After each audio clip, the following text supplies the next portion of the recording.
Io non mi aspettavo un riscontro così alto ed invece ha risposto Padova col cuore e la provincia di Padova. La gioia più grande di una mamma è vedere il suo bambino felice e Giulia, dopo il suo appello su Facebook, è riuscita a far trascorrere un compleanno speciale al suo Rayen. 10 anni e una festa che rischiava di essere senza amici, nessuno poteva partecipare. Rayen è un bimbo autistico e da tempo mamma Giulia sta cercando di trovargli un amico. Mi piacerebbe che lui potesse avere, ne basterebbe uno di amico in realtà, con cui poter condividere un pomeriggio al cinema, un pomeriggio al parco, ma dove Rayen e questo bimbo stiano assieme, non Rayen per conto suo e il bimbo con gli altri bimbi. Ciao, sono Rayen, mia mamma sta organizzando una merenda al parco per il mio compleanno. Io non ho molti amici perché sono un bambino autistico e non sono molto popolare fra gli altri bambini. Un post su Facebook che ha messo in moto una macchina della solidarietà e al parco delle Campanule in Piazza Azzurri d'Italia l'Arcella sono accorsi in centinaia. Famiglie di Treviso che sono venute a condividere il pomeriggio con noi e comunque tutte le persone che erano lì. Io del centinaio e passa di persone che erano lì, personalmente ne conoscevo 6-7. Tutte le altre persone non le conoscevo, eppure c'era un clima di solidarietà, di armonia. Per Rayen una giornata speciale, per lui il regalo più bello è stata la compagnia e la gioia di tante persone accorse per festeggiarlo. È stato un pomeriggio incredibile, Rayen era davvero felice, la prima parte della festa gli è servita per ambientarsi in un contesto comunque per lui nuovo. Però passati i momenti iniziali di ambientamento, lui era felice, sorrideva, salutava le persone, ringraziava per i regali che gli portavano ed è stato bene, si è sempre comportato bene ed era molto sereno. Allora io saluto Giulia Rossetto, mamma di Rayen. Ciao Giulia, grazie veramente di essere qui, non so come ringraziarti. Ho iniziato con questa bellissima colonna sonora che mi ha mandato il maestro, professore d'orchestra Giovanni Vello e la dedico a tuo figlio. Ecco, questa colonna sonora è il regalo che facciamo a Rayen come Rete Veneta e come Sveglia Veneti. E ti ringrazio Giulia perché come sempre sono i genitori che dopo passato anche l'evento ci mettono la faccia, vengono dalla Mirella, espongono il problema, perché è facile parlarne quel giorno. Io invece ne parlo dopo, Giulia, perché poi cala il sipario. Cala il sipario e io invece voglio continuare a capire come riuscire a far sì che questo sipario rimanga sempre alzato. Perché Rayen è un ragazzo speciale, è un bambino adorabile. Invece mettiamo le etichette, Giulia. La prima cosa mettiamo l'etichetta, poi forse il nome e il cognome. E io sono stanca di questo. Io penso che questi bambini, questi ragazzi, queste persone, dobbiamo subito chiamarle per nome e cognome. E se non c'eri tu, questa festa sarebbe stata un'altra delle feste che a Rayen non piacevano, le accettava, ma lui voleva tanti amici, vedere tante persone, perché pensate che il compleanno per un bambino è una cosa sacra per me. È una cosa dopo che ti fa nel tempo ricordare la storia, la tua storia, i ricordi. E questi bambini hanno tutto il diritto di avere questi compleanni come tutti gli altri. Però questi bambini non partecipavano, le famiglie non andavano, la scuola, a mio avviso, doveva impegnarsi di più, lo dico io, scusami Giulia, non lo devi dire tu, perché non si può. Non si può ogni volta che questi genitori devono rimboccarsi le maniche, andare nei media, nei mass media per far capire l'importanza invece della vita di queste creature e soprattutto dare testimonianza che nella vita si può migliorare. Ieri è morta quella splendida donna, Giulia, che parlava con i scimpanzé, con questi animali meravigliosi e qui i gorilla poi. E lei ha detto una cosa importantissima. Io ho chiamato ognuno di loro con un nome. Loro mi rispondevano. E se voi avete visto l'ultimo abbraccio di questo gorilla prima di essere lasciato con lei, fa capire tante cose. Noi siamo rimasti molto indietro, ma per fortuna che ci sono questi genitori. Saluto anche il professor Salvatore Chirumbolo, poi spiegherà chi è, perché è qui questa mattina, e poi vorrei sentire anche un suo pensiero, professore, con queste continuamente etichette che noi diamo invece di chiamare le persone per nome. Allora Giulia, Buongiorno, a distanza grazie, diciamo di grazie. settimane, come vedi la situazione? Cosa vuoi dire? Sempre grazie Giulia di essere qui e un grande abbraccio a Rayen. Prego Giulia. Buongiorno, sì, dal giorno della festa sono cambiate in parte le cose per noi. Tu, Mirella, hai centrato perfettamente il mio pensiero, nel senso che io ritrovo le mie parole nelle tue parole quando tu dici vedono l'etichetta ma non il bambino. Ed è così, è sempre stato così. Ed è uno dei motivi per cui ci troviamo poi noi in queste situazioni.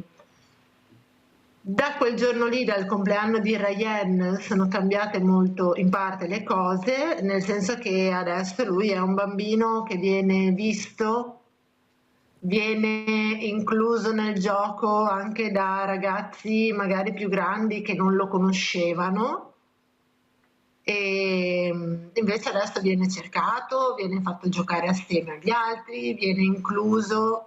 Poi certo, se ha i suoi momenti dove vuole magari stare un momento per conto suo, nessun problema. Però anche il fatto che adesso cominci ad essere visto dagli altri, accettato dagli altri, incluso dagli altri, non credo sarebbe successo se non ci fosse stato il compleanno che ho organizzato per Rayen. Allora sentiamo, professor Chirumbolo, a parte poi parleremo della sua materia, di quello che si occupa, però come uomo, come padre, come persona, cosa vuole dire questa mamma che deve da sola capire che non si può continuare così, che suo figlio ha il diritto di avere tutto quello che hanno gli altri bambini, per una malattia, una patologia che qualcuno non sa neanche cos'è, perché non lo spiegano. A scuola non si parla di questo, si parla molto di didattica. Io capisco che la didattica sia fondamentale, professore, ma dopo la didattica dovrebbe esserci l'umanità, la sensibilità, ecco, l'ascolto. Cosa facciamo oggi, ragazzi? C'è qualcosa che vi interessa? Pensi, professore, lo dico anche a Giulia, che sono andata su una scuola non elementare, più su, ecco, poi non dico quale, non dico come, perché tanto non è la scuola, è il sistema, e ho chiesto ai ragazzi, cosa sono i CEOD? Non lo sapevano, ma il grande problema è che non lo sapevano neppure i due professori presenti, perché i CEOD trattano le fragilità, nascosti anche dalle famiglie, perché creano problemi a loro, a qualche famiglia. Pensi, professore, che addirittura quando io queste persone, Giulia, le portavo in gita per farli divertire, per far vedere, li ho portati in musei civici a Venezia, alla Fenice, ne ho portato via 250 con 2 motonavi, più di qualche famiglia non mi ha permesso di riprendere i figli, perché dicevano che si strumentalizzavano. E io rispondevo a questi genitori, però mi fate riprendere i vostri figli che non hanno problemi? Siete voi che discriminate per primi. Cosa dice professor Chirumbolo a questa mamma, e soprattutto un messaggio a Rayen e alla scuola? Ecco, questa scuola che deve un po' cambiare, essere più vicina anche a queste famiglie, a questi problemi. Prego, professore. Intanto buongiorno e grazie, sono molto onorato e colpito perché l'argomento autismo è uno dei miei argomenti scientifici che tratto all'Università di Verona.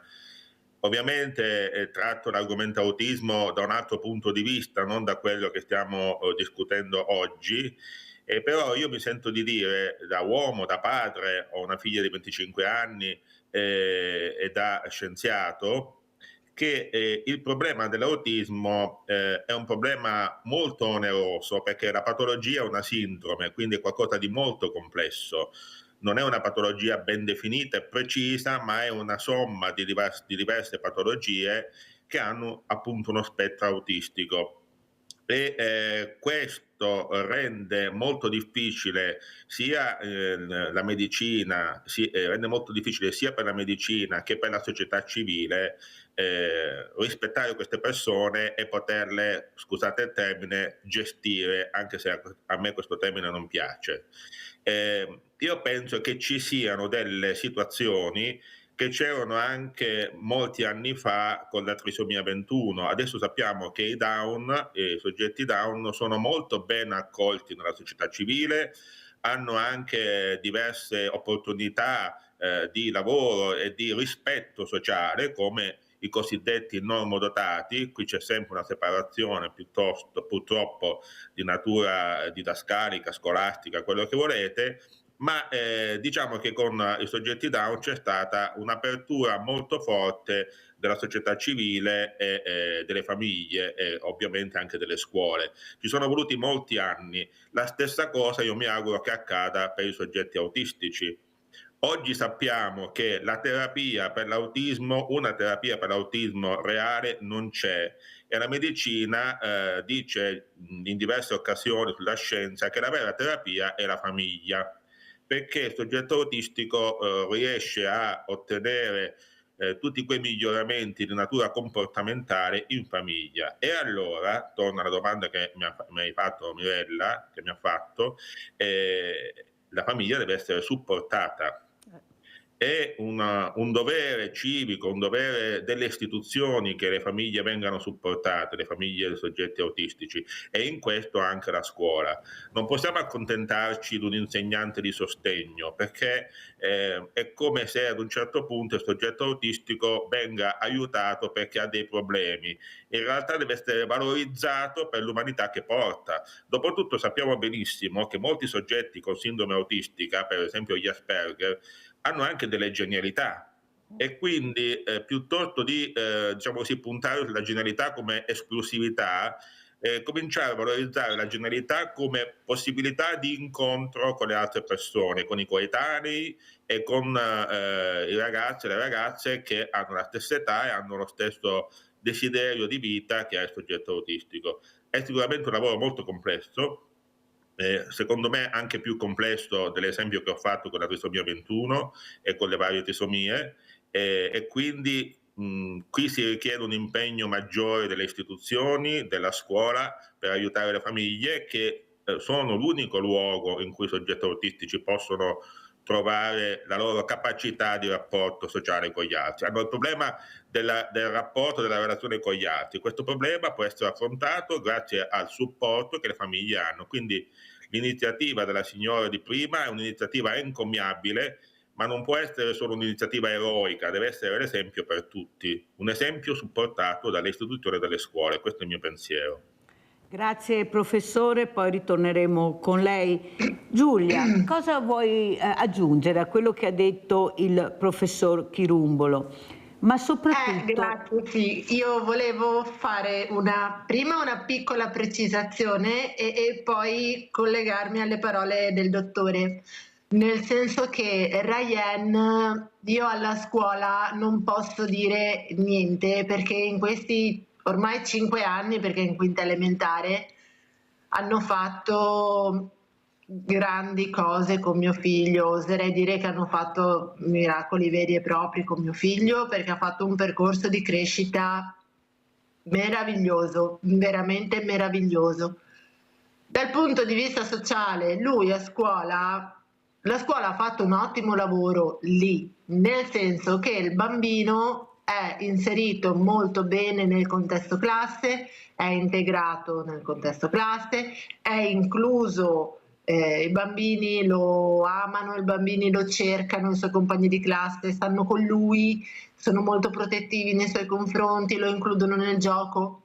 Quello che manca, secondo me, è il lavoro da parte delle famiglie a casa, perché i bambini hanno preso mio figlio come un compito scolastico. A scuola c'è Ryan, quindi dobbiamo essere molto Dobbiamo essere gentili con Ryan come siamo gentili con tutti gli altri, esiste anche Ryan, quindi includiamo anche Ryan. Solo che Ryan esiste anche dalle 16 alle 8 della mattina dopo, non esiste solo durante l'orario scolastico. Quindi per quanto la scuola abbia fatto un ottimo lavoro, viene a mancare poi la parte a casa da parte delle famiglie, e qui mi fermo. E per collegarmi alle parole del dottore, io sì, sono d'accordo con quello che lui ha detto, soprattutto quando dice che le famiglie dovrebbero essere supportate, nel senso che l'autismo comporta una serie di problematiche a livello comportamentale, per cui gestire un bambino del genere non è semplice. E non è detto che tu riesca a farlo. Io, che sono la sua mamma, negli anni passati, in qualche situazione non sono riuscita a gestire mio figlio. Quindi l'ho preso, l'ho portato con fatica in macchina e siamo scappati a casa, perché non riuscivo, non ero in grado. Vedi, Giulia, quello che penso è che però il problema è la solitudine della famiglia di questi genitori.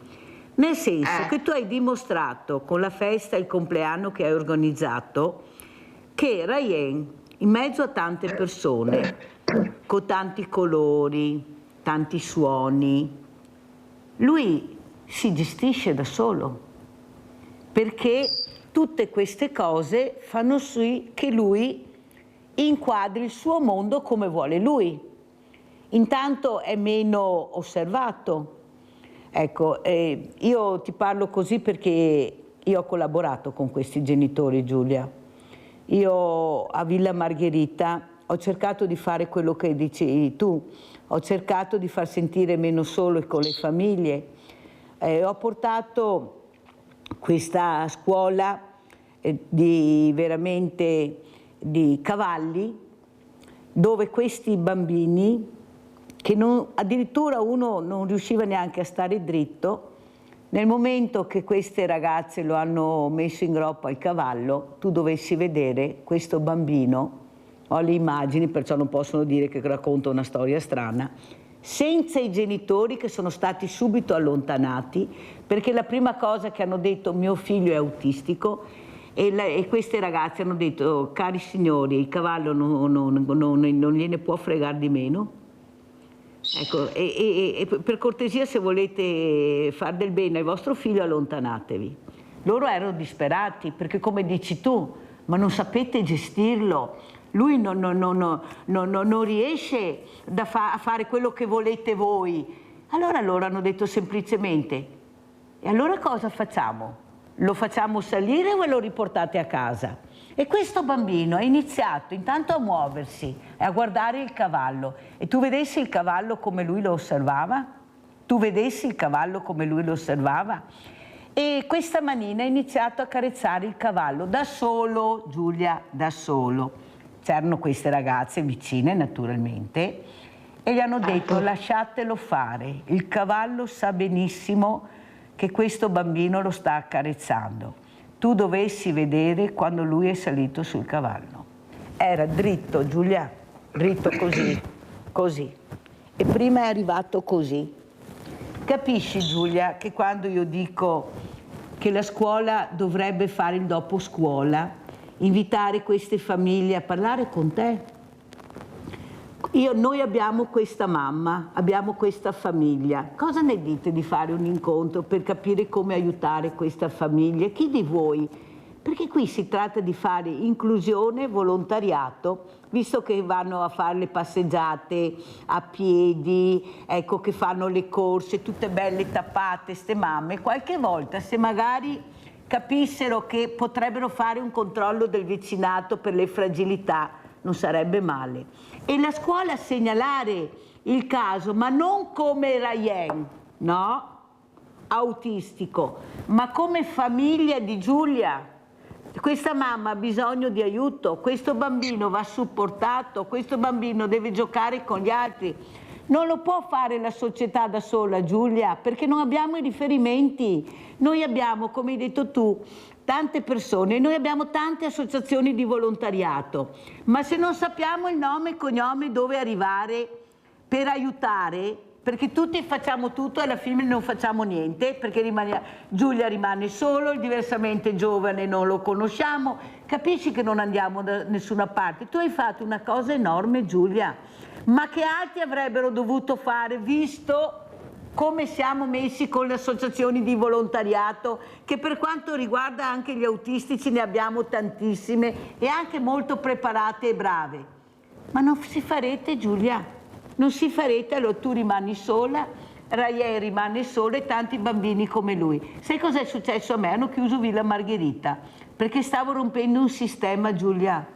Non stavo facendo business, stavo rompendo un sistema e purtroppo quel sistema fa andare avanti tante cose che nessuno lo dice. Prego, Giulia.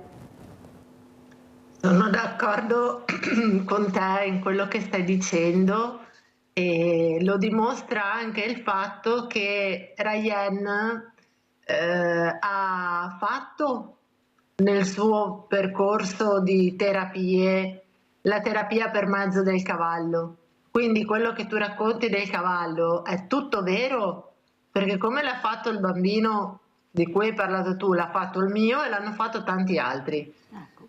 Quindi è vero, però anche là è una terapia che ho pagato io, come sto pagando io di 1, 2, 3, 4 terapie che fa mio figlio, 2 le pago io, perché in convenzione non fanno un ottimo lavoro le terapiste in convenzione, ma non basta.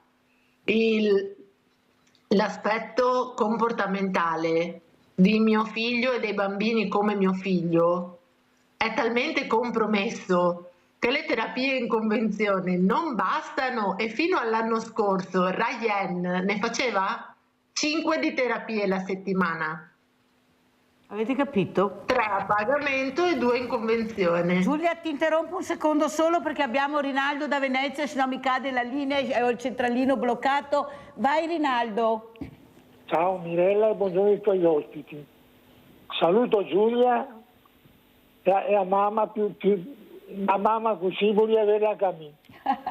Per il motivo che quello che ha fatto penso io e quello che ha sentito fare non si nasconde, non si vergogna, come tanti che si vergogna di venuto io, come che sta finito la guerra quando che era la poliomielite. Stesso discorso, il professore da basare dove che cammina perché già trova la soluzione, non spiega come che si può dare a fare, sono i mesi, e lo Stato non avrà i mesi per poter concludere quello che si deve studiare, quello che si deve fare.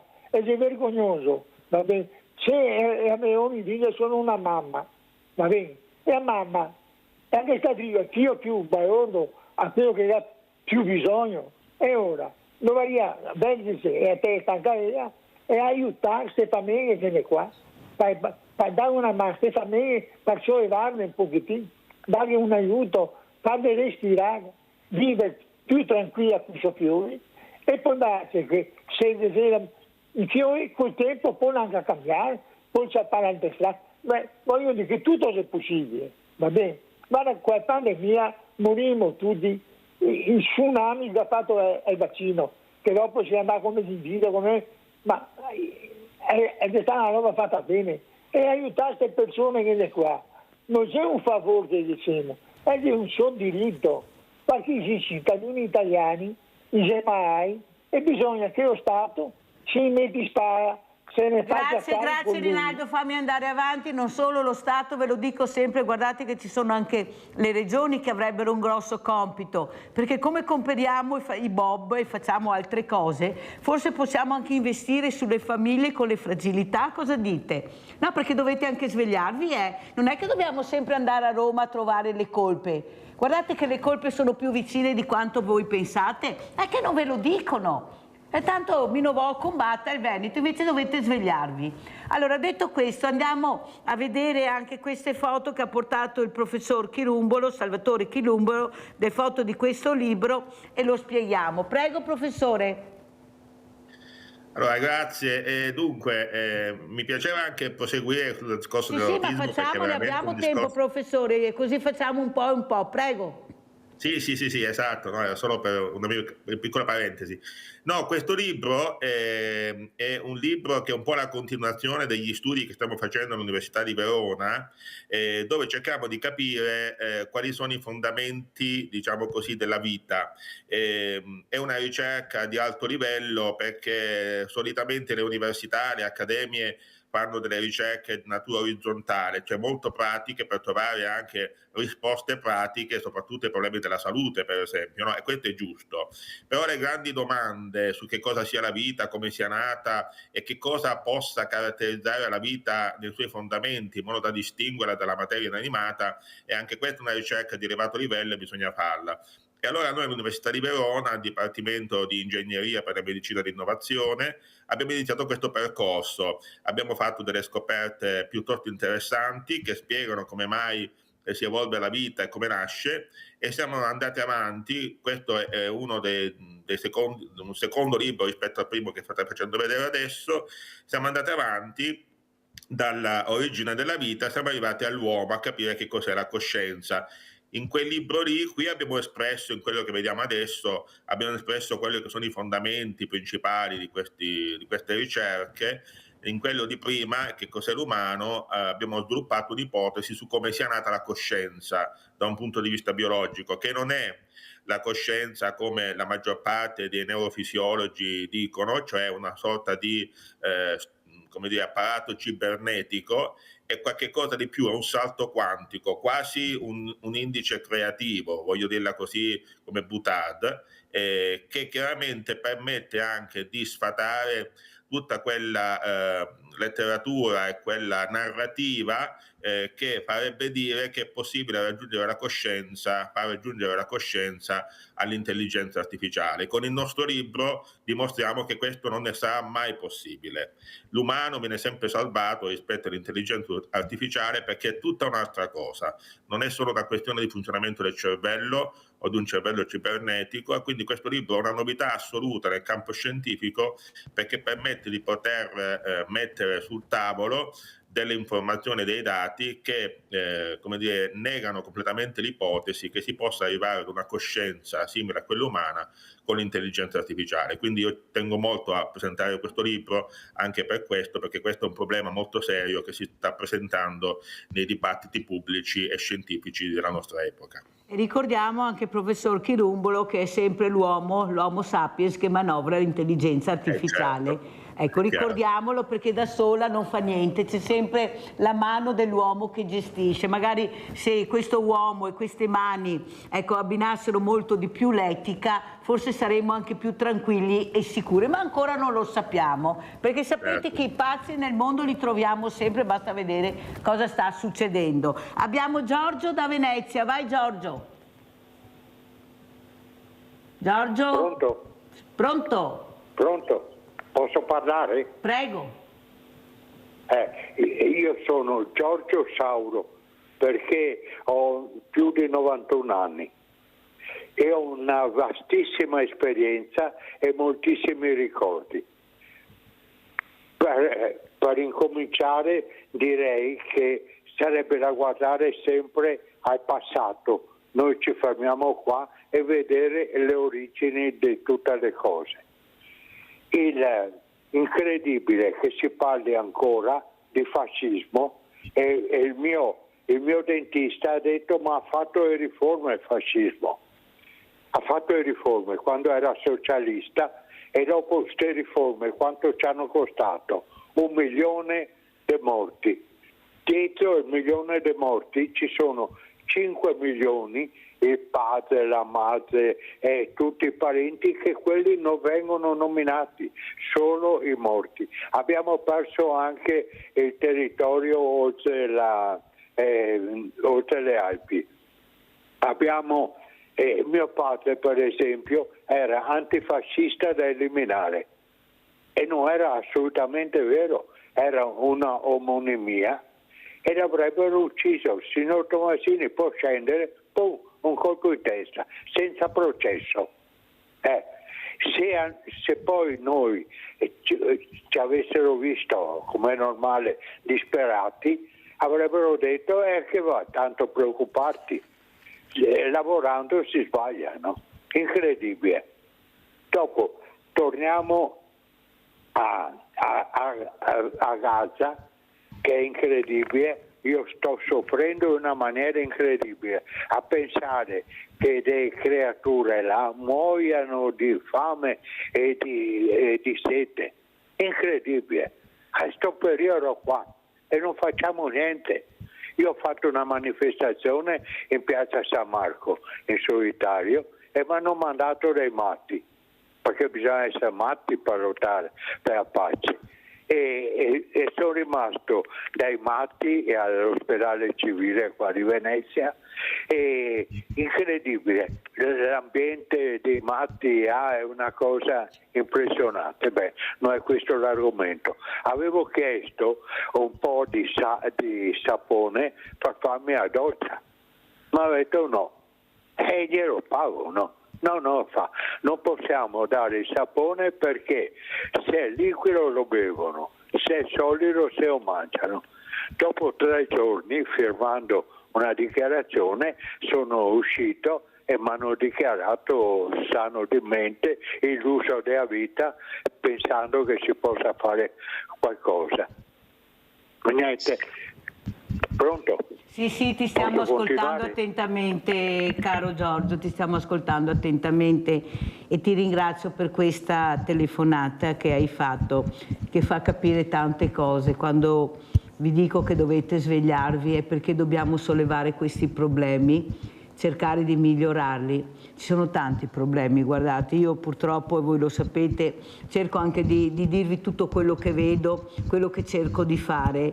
Avete sentito questa meravigliosa persona di 91 anni che ha voglia di parlare, di raccontare di quello che gli capita solo perché, poi sentendo la sua campana naturalmente, dice io volevo manifestare per la pace, perché io so cosa vuol dire, ho 91 anni, ho provato cosa vuol dire la guerra, ecco, queste guerre terribili. Ecco, sentiamo invece la nostra Giulia. Giulia, cosa vuoi dire a questo nonno, a questo Giorgio? Intanto 91 anni e complimenti, hai sentito come parla, come ricorda, perciò capite l'importanza di dare ascolto a queste fragilità. E soprattutto lui si batte per questo, per la pace, per le fragilità. Io non riesco a vedere queste cose, da solo ho protestato. Cosa vuoi dire, Giulia, a questo nonno che magari se fosse vicino a Raien le farebbe anche tanta compagnia? Prego. Sicuramente vorrei intanto fargli i complimenti perché è una gran persona di spessore e si sente, e complimenti anche per i 91 anni che non avrei mai detto sentendolo così al telefono. È una persona che ha vissuto tanto. Giulia, scusa un attimo perché sennò non sento, ci interrompiamo. Professor Chirumbolo, cosa vuole dire a Giorgio? La scienza, la ricerca e la tecnologia riescono a far arrivare questi diversamente giovani, come li chiamo io, che hanno dei fisici eccezionali, io non so, sono fatti di ferro, di acciaio, ecco, di platino, sono fatti di tutti i migliori materiali e che ancora hanno voglia di lottare. Prego, professor Chirumbolo. Io voglio fare veramente i miei complimenti al signor Giorgio. Anch'io non avrei mai detto che a 91 anni li manifesta molto bene ed è un vero giovane, perché il signor Giorgio, magari questo lui inconsciamente lo sa, è assolutamente un giovane perché ha ancora l'entusiasmo di lottare per la vita. Noi dovremmo sempre tenere presente che la vita è così dura, è così difficile, dicevi anche tu Mirella che ci sono tanti problemi, che verso gli ultimi anni della vita uno in qualche modo diventa, non dico cinico, ma si indurisce un po' e cerca di non affrontare i problemi, un po' per paura, un po' per incapacità, inadeguatezza ad affrontarli. Invece qui il signor Giorgio ha non solo affrontato i problemi da un punto di vista intellettuale, ma è addirittura andato in piazza San Marco. Poi vabbè, è finita come è finita, ma un encomio veramente, un grande complimento a questo cittadino italiano che ci rende onore, perché noi italiani dovremmo sempre conservare quella fiamma, che non è solo una fiamma olimpica, una fiamma più alta, di interesse alla società civile. Con questo aggiungo, proprio mi riferisco anche all'intervento della signora Giulia, un interesse che non sia solo come si può dire emotivo, sentimentale, ma un interesse serio, strutturato, realistico, perché anche a sentire la signora Giulia sinceramente lei appunto faceva capire che c'è una grande predisposizione sentimentale ad essere vicino a Rayen, poi quando praticamente si deve gestire, si deve guardare la vita di Rayen e stare vicino anche in altri momenti, si sfugge, e questo forse è determinato dalla paura, dal timore di non essere capaci di stare vicino a questo ragazzo e anche secondo me da una grande ignoranza, perché sull'autismo ancora non c'è una grande informazione nel pubblico e anche la scienza stessa un po' barcolla di qua e di là. Quindi secondo me dobbiamo fare due lavori incrociati e in parallelo, cioè comprendere meglio cosa sia la sindrome autistica, e questo è il nostro compito e il compito anche delle istituzioni, e una volta compreso che cosa sia, aiutare queste fragilità, che non sono le uniche fragilità, lo sappiamo. Oggi abbiamo parlato di autismo, ma ci sono molte altre fragilità, anche più subdole, e la società civile deve affrontarle con lo stesso spirito di Giorgio, questo mi sento di dire. Grazie, grazie. Pubblicità.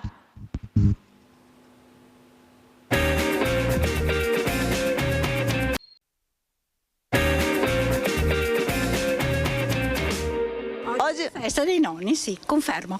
E lei festeggia con suo nipote? Con i miei nipoti, sì, certo, sì, volentieri. Grazie, non vedo l'ora di vederli stasera però, perché adesso uno è a scuola e l'altro fa il tempo pieno e quindi non li vedo ancora. I nonni sono una grande risorsa per le famiglie, suppongo, quindi se non ci fossero sarebbero problemi, perché babysitter hanno un costo non indifferente, giusto? Lei fa anche un po' la babysitter?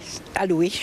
Non saprei cosa dire perché ha fatto parte della mia infanzia in modo totale e manca sempre, insomma, quando il pensiero torna ai nonni c'è un po' di malinconia. Ecco, io sono diventata mamma, la mia mamma è nonna, quindi ringrazio Dio che ci sia stata lei e che sia stata per me, insomma, un angelo, perché mi ha aiutata tantissimo con i bambini, tenendomi quando io lavoravo. Sì, i nonni sono un patrimonio dell'umanità, si può dire. Un ricordo particolare dei nonni, ecco, mio nonno che mi portava su un carretto, mi portava in mezzo ai campi con la sua cagnotta Diana e andavamo a scorazzare in mezzo ai campi.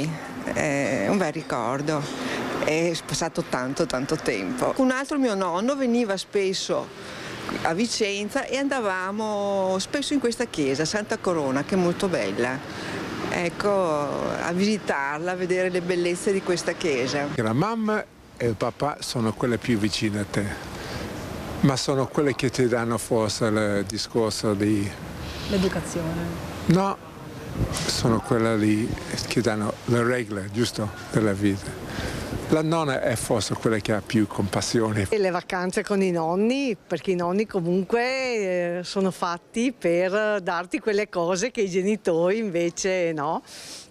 Per cui sì, i nonni devono viziare i nipoti, insomma, quindi il fatto di... Infatti io spero di diventare nonna proprio perché vivi con una sensazione di puoi dare il massimo senza preoccuparti di regole. Nonna e bisnonna, ai nonni in generale che si godano i nipoti il più possibile, perché è una bellissima cosa avere i nipotini e i pronipotini. Allora, ieri 2 ottobre c'è stata la festa dei nonni, naturalmente io non ne ho parlato perché a me piace parlare dopo.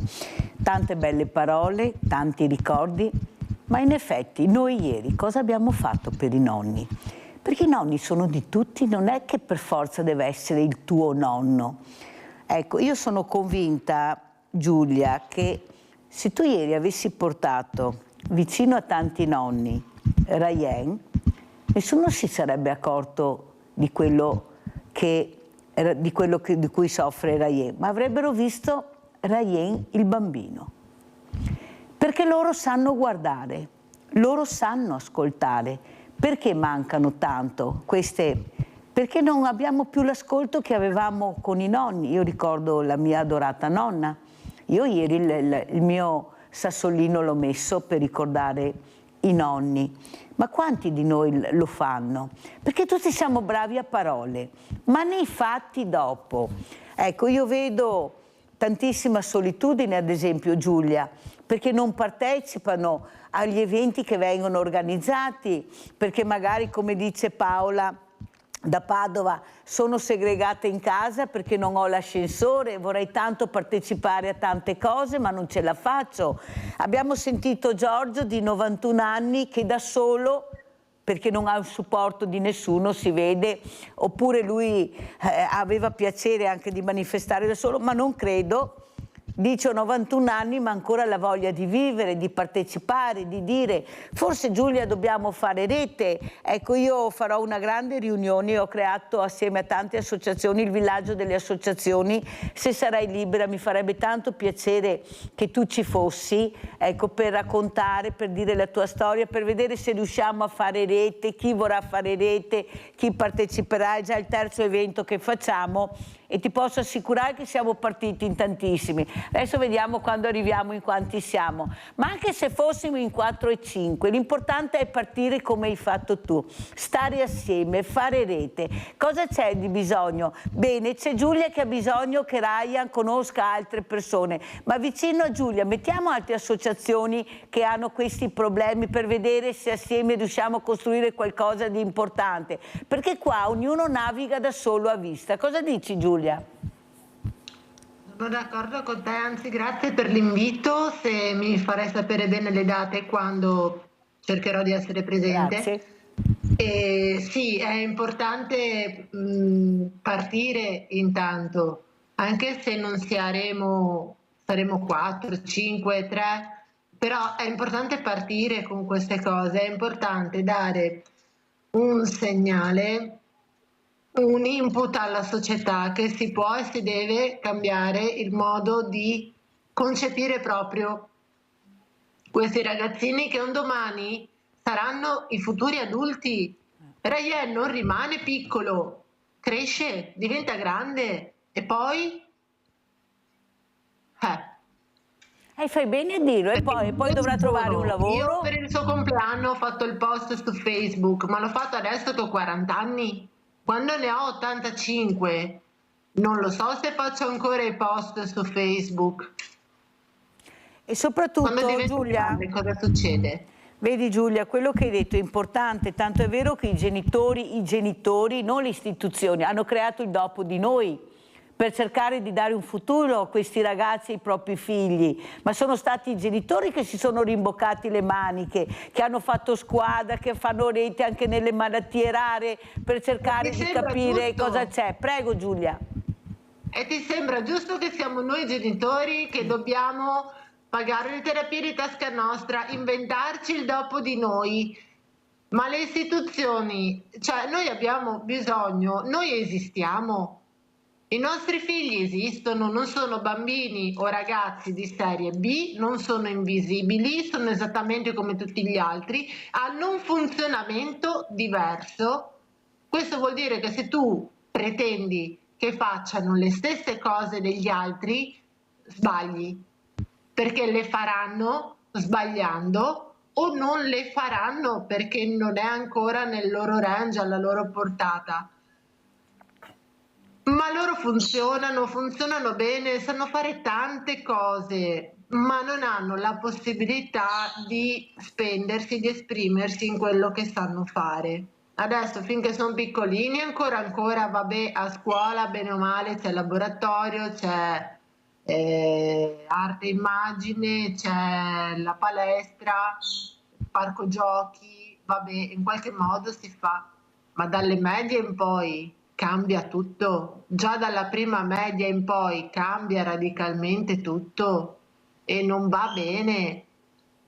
E le istituzioni invece di darci un supporto, che è quello di cui avremmo bisogno, non ci vedono o non ci vogliono vedere, non lo so, però è così. Però noi ci siamo, Giulia, noi ci siamo e ci saremo. Al compimento del 18° anno di età di un soggetto autistico. C'è un vuoto normativo che fa paura, e quando io avevo Ryan piccolino, perché andava all'asilo, ho espresso questo timore su questo vuoto normativo con una dottoressa. Questa mi dice: ma signora, ma stia tranquilla che il suo bambino è piccolino, che sta ora che diventa maggiorenne lui cambieranno tante cose.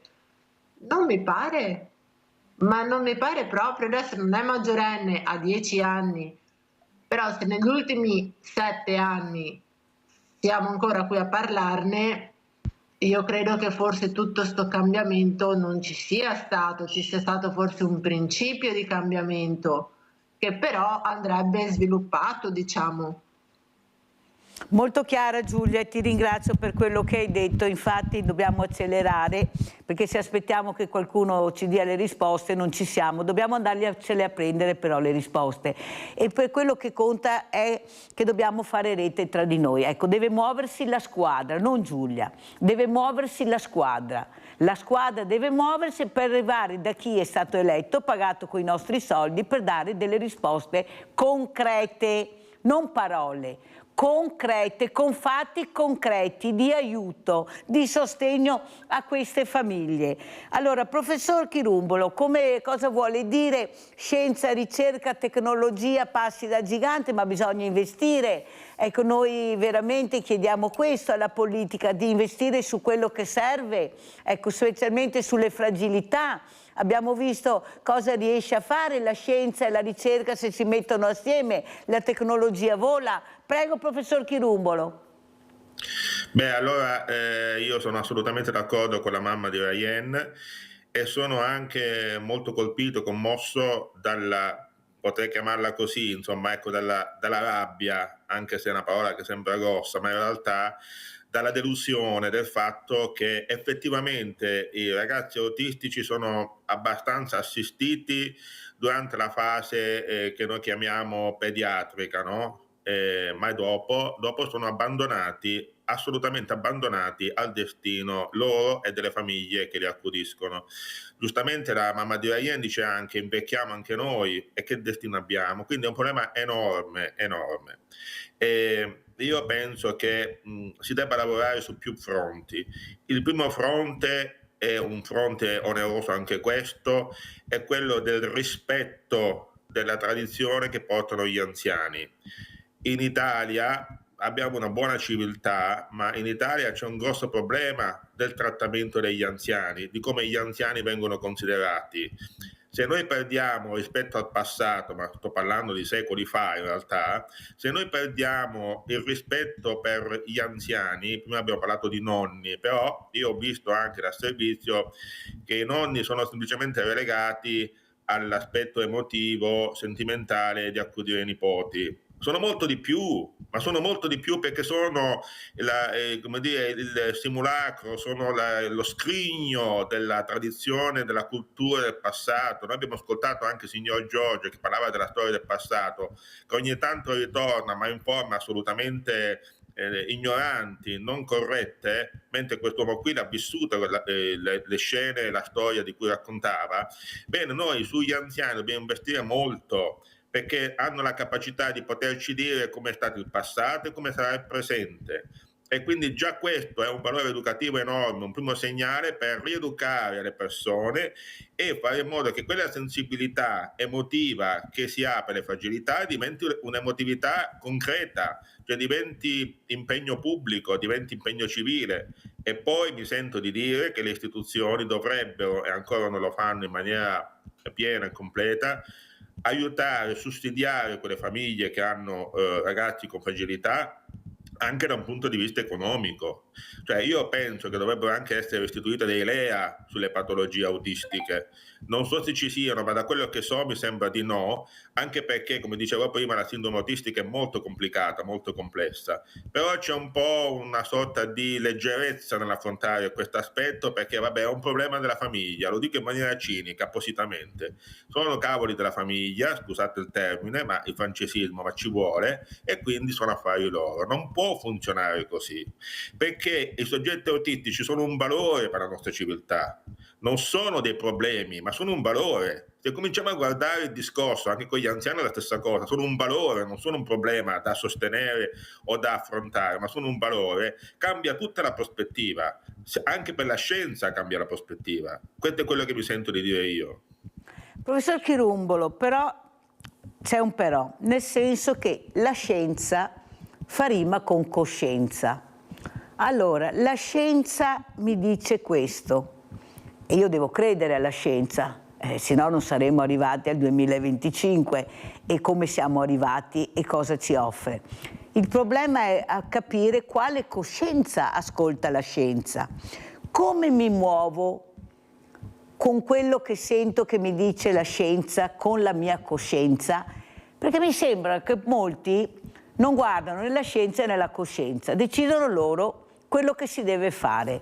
Il problema è che stanno distruggendo il mondo, non solo con le guerre chimiche, ma con tantissime guerre che fanno tutti i giorni ai danni della salute pubblica, dell'aiuto alle famiglie, su quello che si deve investire per il bene del paese. Ecco, cosa vorrebbe dire lei? Come chiudiamo, professor Chirumbolo? Beh, allora purtroppo questa cosa che tu dici, Mirella, è giustissima, ma perché siamo in un tempo, in una cultura, in una civiltà molto complessa e anche complicata, piena di tante informazioni. E allora cosa facciamo noi? Cerchiamo di ridurre, di semplificare. Però quando poi semplifichiamo, spesso semplifichiamo in maniera eccessiva e facciamo le dicotomie, di qua o di là. E questa è la rovina della società civile, perché in realtà bisognerebbe fare sempre un discorso più complesso, più organico, più integrato, non da una parte o dall'altra. In questo modo qui aiutiamo anche la coscienza a capire la scienza a che cosa serve.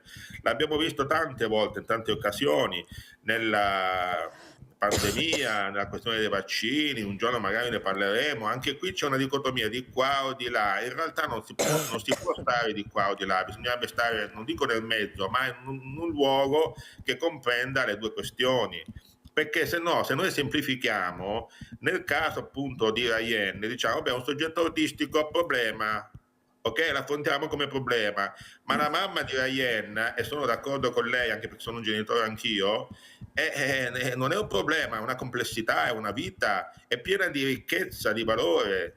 Solo se noi guardiamo anche la scienza con questo occhio, con questo sguardo, possiamo acquisire la coscienza di quello che la scienza può offrirci. Altrimenti diventa semplicemente una soluzione pratica, molto immediata, per risolvere quel problema o quell'altro, che è anche così, ma non è solo questo. E allora l'errore è proprio di natura intellettuale, di conoscenza. Scienza è l'abbreviazione di conoscenza, che certamente si accoppia anche con coscienza. È la nostra conoscenza che manca. Abbiamo tante informazioni, ma siamo completamente ignoranti, perché le informazioni le usiamo prêt-à-porter e non le approfondiamo. Quindi è quello anche il lavoro che dovremmo fare, secondo me. Grazie, grazie. Guardiamo anche le copertine, i libri del professor Chirumbolo e passo anche a Giulia Rossetto. Giulia, come vuoi salutarci? Ecco, che appello vuoi fare? E poi appunto io ti devo dire ancora grazie di esistere. Prego Giulia.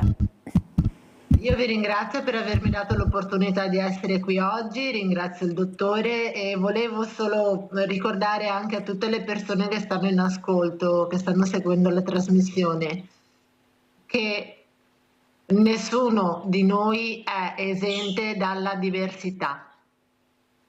Loro pensano che tanto succederà sempre agli altri, ma arriva il giorno che gli altri diventiamo noi. Nessuno è esente dalla diversità. Infatti questo libro, vediamo l'uomo vetruviano, avete visto, mi sembra in croce, ecco noi siamo sempre in croce perché qualcuno ci mette però in croce e noi dobbiamo lottare per toglierci la croce e per cercare di migliorare. Perciò Giulia sempre avanti, sai che non sei sola, sai che qui trovi sempre porte aperte, qualsiasi cosa ai miei numeri, adesso ti chiamerò, ti invierò l'indirizzo dove ci troveremo, tutto quanto. Verrai chiamata, se hai piacere di partecipare sarebbe un onore per noi averti ospite. Grazie al professor Salvatore Chirumbo, lo scienziato mondiale, grazie a Giulia Rossetto, mamma di Rayen, un grande abbraccio, mi raccomando a Rayen, grazie, pubblicità.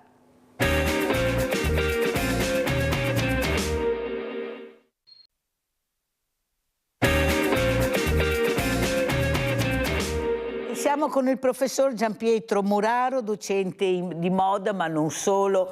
Lui è un creativo e perciò nella sua mente viaggia tantissima merce, diciamo, che poi lui elabora e cerca di portarla, ecco, che è la creatività di cercare anche di trovarne in questi ragazzi.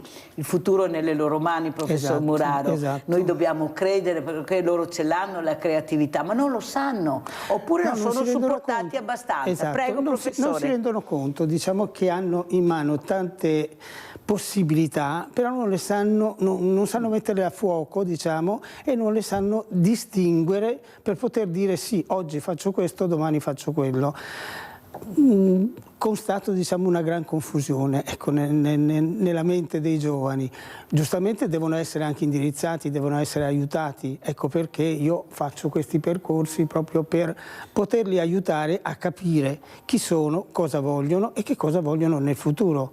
Prima di tutto un lavoro, perché quello praticamente è indispensabile, pertanto non si può vivere non lavorando. E quindi diciamo, trovare anche la passione per quel lavoro, perché è inutile che si adattino a fare una cosa, poi si stancano, poi la cambiano e quindi in continuazione, diciamo, sono insoddisfatti. Se invece si creano, diciamo, un futuro e noi facciamo dei percorsi proprio per aiutarli a questo, e quindi, siccome siamo un paese manifatturiero, rendiamoci conto di questo. Fortunatamente, esatto, dico anch'io. Appunto, abbiamo delle attività che vanno bene, anche perché abbiamo tutti i brand che stanno arrivando in Veneto, perché siamo, diciamo, la crème, diciamo, della situazione, e quindi hanno bisogno di personale. Però il personale oramai non è più come una volta che si andava in azienda e si entrava lì e si imparava un po' con gli occhi, un po' con tanti, diciamo così, con suggerimenti, con cose del genere. Ora invece, diciamo, vogliono una persona che perlomeno sia sgrezzata per la tipologia di lavoro che deve fare e soprattutto, diciamo, si cerca in questi percorsi di dargli una personalità nel lavoro che fanno.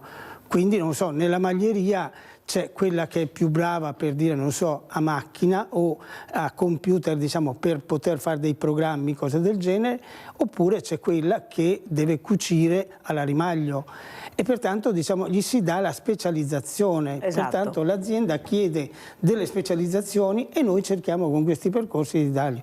Stessa Professor cosa Muraro, mi scusi che faccio questa parentesi, ma cos'è la creatività? Quando si è accorto lei di avere la creatività e l'importanza di scegliere la scuola giusta e di essere accompagnati in un giusto percorso? Per non è mica così semplice che vada proprio così, nonostante ci sia questa creatività, ma da solo, poi la famiglia, ma cosa vuoi fare, ma dove vuoi andare? Ecco, specialmente io mi ricordo col liceo artistico che mi raccontavano questi ragazzi, ma dove vai? Ma su quella scuola là è il massimo della creatività, non lo so io, dove devono mandarli questi ragazzi. Prego professore, cos'è? Quando ha sentito di avere questa creatività? Ma diciamo è una cosa che ti appartiene, ce l'hai dentro e adesso magari i ragazzi si esprimono molto di più, i tempi miei praticamente anche esprimere un qualche cosa che hai dentro di questo genere ti definivano molto affemminato, molto, diciamo, fuori dalle righe, fuori dagli schemi. Adesso invece è un ragazzo di moda,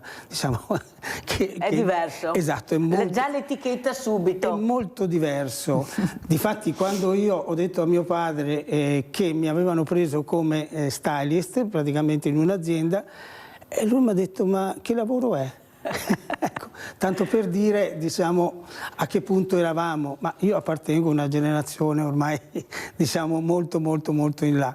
Adesso i giovani hanno tutte queste possibilità e soprattutto ci sono tante aziende che cercano non il creativo ma il capace di entrare in azienda e crescere attraverso l'azienda, che quindi praticamente, se lui vuole crescere all'interno dell'azienda, c'è tutta la possibilità di farlo. Professore, però quello che vorrei anche capire, se la scuola, lei è anche un insegnante, è all'altezza di questo, abbastanza supporti per investire in questa creatività, perché sì, la didattica, ma poi c'è un dopo scuola che dovrebbe essere sfruttato di più. Io dico spesso che ho visto tantissimi laboratori chiusi, ad esempio all'interno delle scuole. Adesso mi sembra che si cerchi di cioè bisogna tornare indietro per capire che era sbagliato tutto. Esatto. Però è con questo che tu vedi l'orientamento del ragazzo. Ad esempio, una volta la scuola era, a parte il metodo Montessori che ce l'hanno copiato in tutta Europa, adesso qualcuno lo sta anche rimettendo, chi piace e non piace.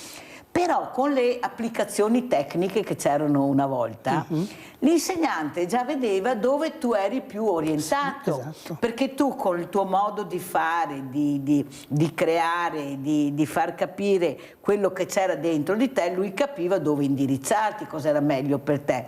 Poi si è cancellato tutto ed è successo il vuoto. Questi ragazzi non hanno più manualità, hanno il diploma ma non hanno la manualità per quel diploma che hanno preso, ma non è colpa loro, perché attento e ti fai male, l'assicurazione, cioè hanno tolto tutto. Hanno messo il terrorismo. Esatto, ed è successo il vuoto totale, che non hanno la manualità e adesso cercano di riprendere. Prego, professore. Ma è come il discorso adesso del famoso telefonino, che praticamente ci hanno insegnato che si lavora molto con quello, si studia anche molto con quello, perché anch'io vedo che con l'intelligenza artificiale la sto strausando, diciamo, perché serve, ti serve una notizia, ti serve un aiuto in qualche cosa e te lo dà, li levano via dalla scuola.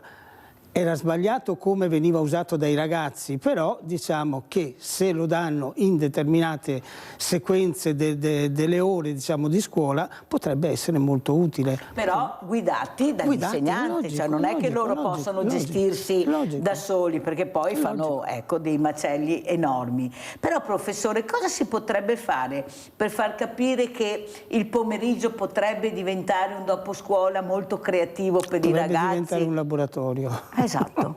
E perché non si fa, professore? Ah, guardi, questo non lo so. Allora, qualcuno mi dice, ma gli insegnanti non partecipano, hanno già lavorato. Io non credo che sia proprio così, perché io penso, e vedo anche nel mondo del volontariato, invece ci sono tanti insegnanti. Non è vero che è così, cioè passano il cerino dando la colpa che non hanno le figure adatte per controllare e stimolare i ragazzi. Io penso che non sia quello il motivo. Ma c'è questo, c'è quello, ecco, diciamo che non è tutto bianco, tutto nero, ma c'è molto grigio, se vogliamo definire un colore, visto che si parla anche un po' di moda, diciamo.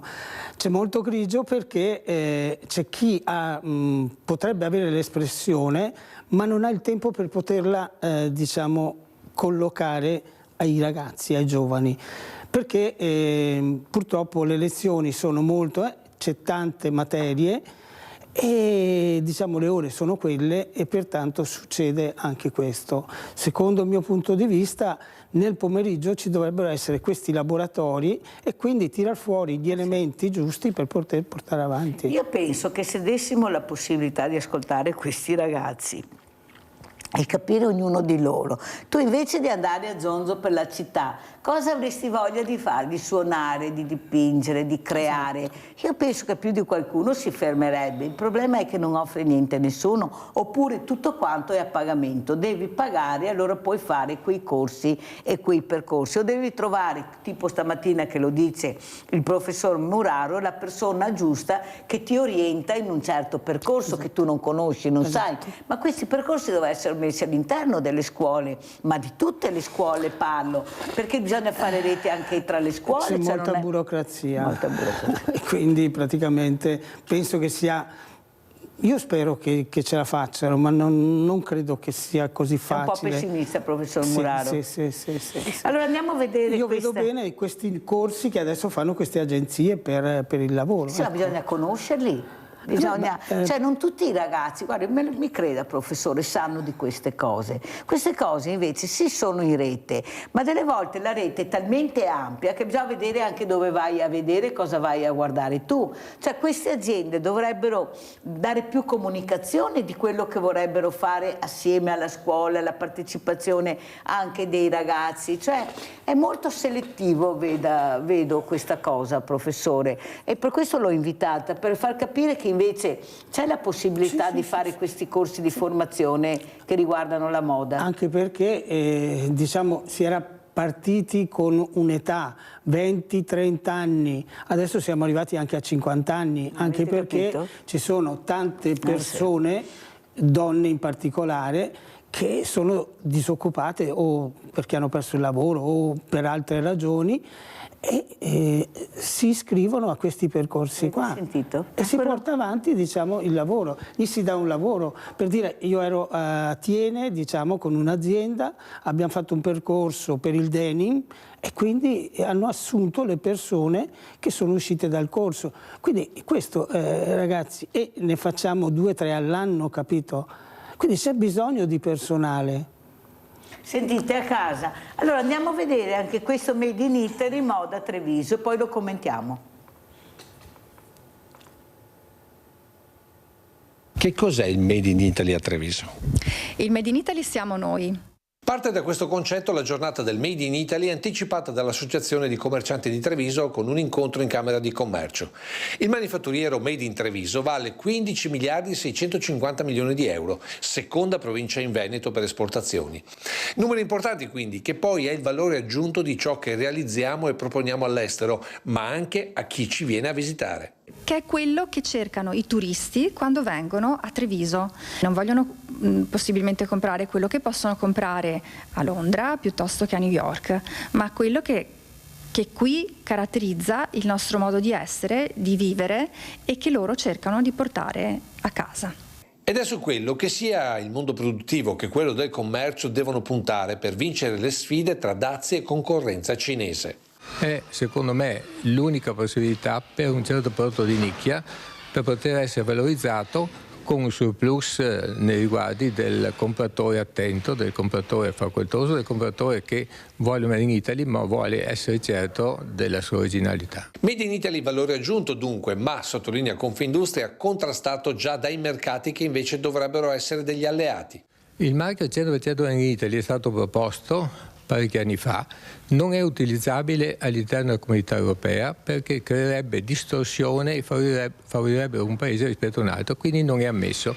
Ma contraddistinguersi, è stato ribadito più volte nel corso del seminario, è l'unica alternativa alla concorrenza uniformata, affollata, ma soprattutto di fatto anonima. Perché oggi i clienti vanno oltre il logo e l'etichetta, ma chiedono naturalmente storie, valori, personalizzazione, unicità. Esattamente il contrario, secondo Federmoda, dell'uniformità generalmente presente nei centri commerciali. I centri commerciali fanno il loro e noi chiediamo certamente un ridimensionamento perché nel Veneto vantano una distribuzione molto elevata, più di un Piemonte, di una Toscana, di un'Emilia Romagna e quindi puntiamo sulle nostre città. Allora, professor Muraro, il Made in Italy, però c'è qualcuno che ha fatto sì, e qua è la politica, non c'è niente da fare, che non si riesca più a capire cos'è il Made in Italy. Queste etichette, questa confusione, tu non riesci a capire veramente bene. Tutto Made in Italy invece non è per niente Made in Italy, viene messa l'etichetta quando è già arrivato il prodotto. Ma soprattutto questa creatività che avevano i nostri artigiani, perché lei parlava di queste donne che ma sono loro?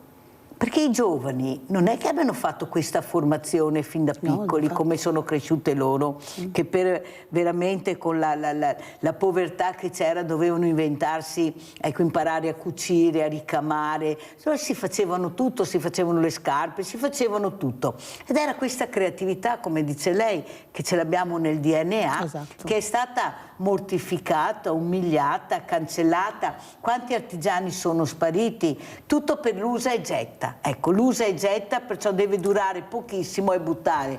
Mentre i capi di una volta potevi anche girarli 3 volte, potevi fare di tutto, c'erano dei tessuti meravigliosi che sono completamente spariti, tutto sintetico. Prego, professore, cosa vede lei invece su questa creatività e manualità che dobbiamo riprendere? Prego. Ma posso dire una cosa, che si sta ritornando al bello. Io lo definisco il bello perché quello che noi abbiamo già avuto, abbiamo già adoperato, si sta ritornando a questo, perché ormai il fast fashion praticamente ha inquinato diciamo, il mondo, ma l'ha inquinato in tutti i sensi, sia come vendita che queste cose usa e getta, diciamo, e sia per tutto quello che stanno creando nell'inquinamento.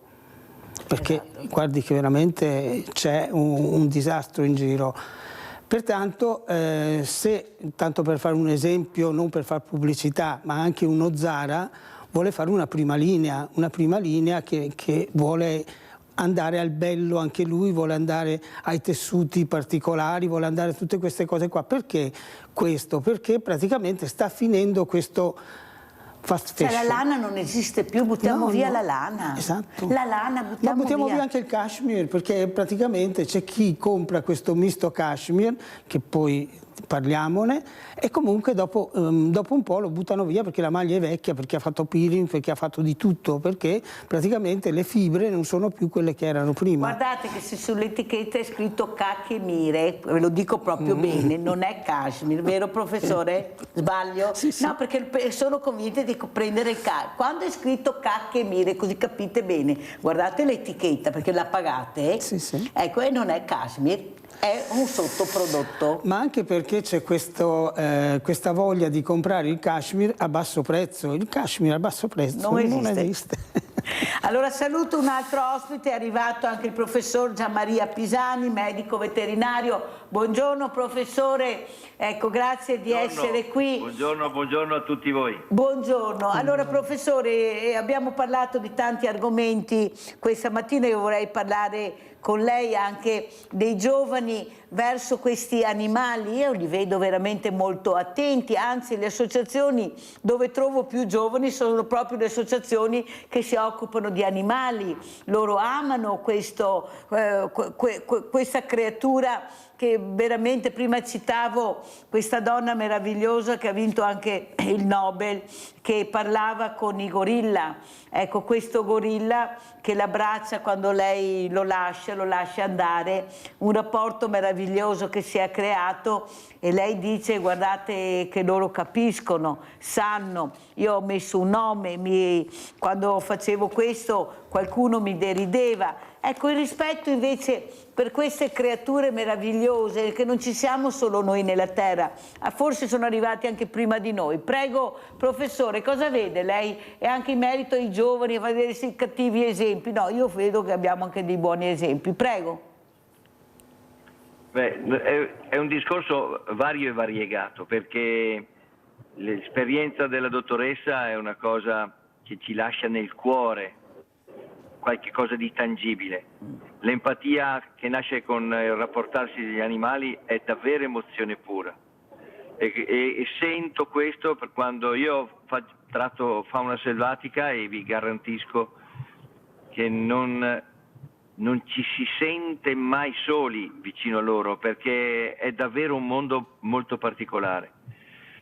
Una delle esperienze più importanti che ho vissuto è proprio con il lupo, quando presi il primo lupo nel 2004, che capii che non era solo un canide, ma qualche cosa di più che noi non conosciamo, non siamo ancora stati capaci di conoscere bene, pur con tutti i problemi che può dare, perché ultimamente si sta riproducendo in maniera molto importante ed è un killer, è un cacciatore vero, ma tornando al discorso della dottoressa e del rapporto con gli animali, oggi nasce nel rapportarsi proprio con gli animali, e parliamo anche un po' di domestici, qualche cosa che forse è un po' sbagliato. Io lo vedo da veterinario, perché un conto è il rispetto che si dà agli animali e un conto è non farli vivere da animali. Che cosa vuol dire? L'animale deve sapere che è un animale, nel senso che non può diventare un bambino e non deve essere un giocattolo, cosa che invece ultimamente sta succedendo, cioè animali che non sanno di essere o il cane o il gatto o lo scoiattolino, perché vengono trattati da bambini, che è sbagliato. La dottoressa, una delle cose che ci ha portato nella sua esperienza meravigliosa era il rispetto della libertà e dello stato dell'animale, perché il primate si è girato e l'ha abbracciata. Questa è un'emozione che scaturisce dal rispetto che lei ha saputo dargli durante la cura e la poi avvenuta guarigione prima del rilascio. Questo è importante, perché l'uomo oggi sta travisando un po' le cose. Stiamo assistendo a dei raccoglitori seriali di animali in giro, che io vi giuro rimango basito. Persone che hanno 15, 20, 30 animali in casa tenuti così perché gli vogliono bene, ma non è vero. Non si può vivere con gli animali, vanno rispettati. Chiedo scusa se ho parlato, mi sono prolungato un po' nel discorso. No, professore, l'ho invitata apposta perché io lo vedo ogni estate, questo calvario che subiscono queste creature sulle spiagge, ore e ore sotto il sole. Ecco, 150 milioni di volte fare il bagno con queste palline, bastoni maledetti, questo cane che non ne può più, che fa capire che non vuole più andare, niente, non riescono a capire niente. La legge che permette di tutto e di più, ma io mi ricordo, professore, quell'episodio di quella cagnolina, io non conoscevo, è venuta a mettersi sotto la mia sdraia e non voleva più saperne di uscire, ecco, con tutta questa signora che continuava a dire: ma bambina mia, ma esci, ma vieni a casa. Lei non voleva proprio andare a casa con questa signora. A un certo momento io ho detto: signora, ma cosa ha fatto a questa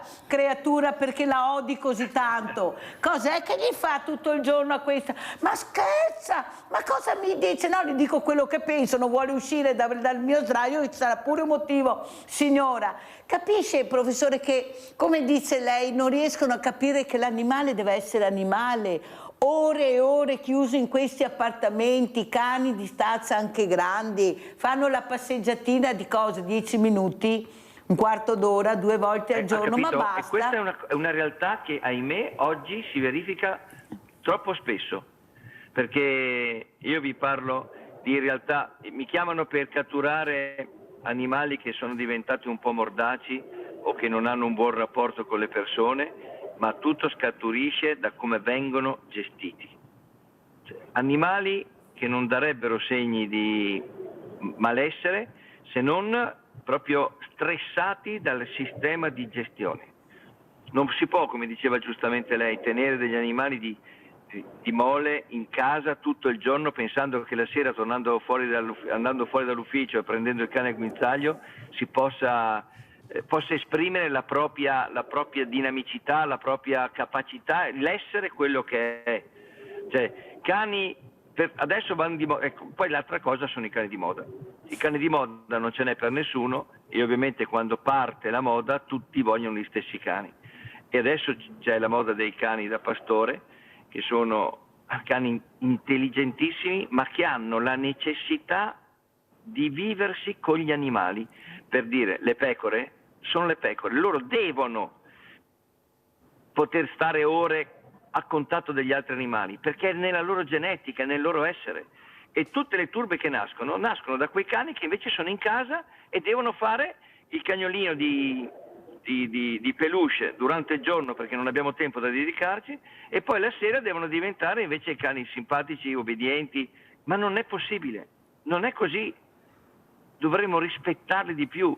E soprattutto io farei fare una cosa: per chi vuole un animale, come minimo la conoscenza degli animali, cioè creare dei corsi per poter far sì che le persone che prendono un animale lo prendano con la consapevolezza, con la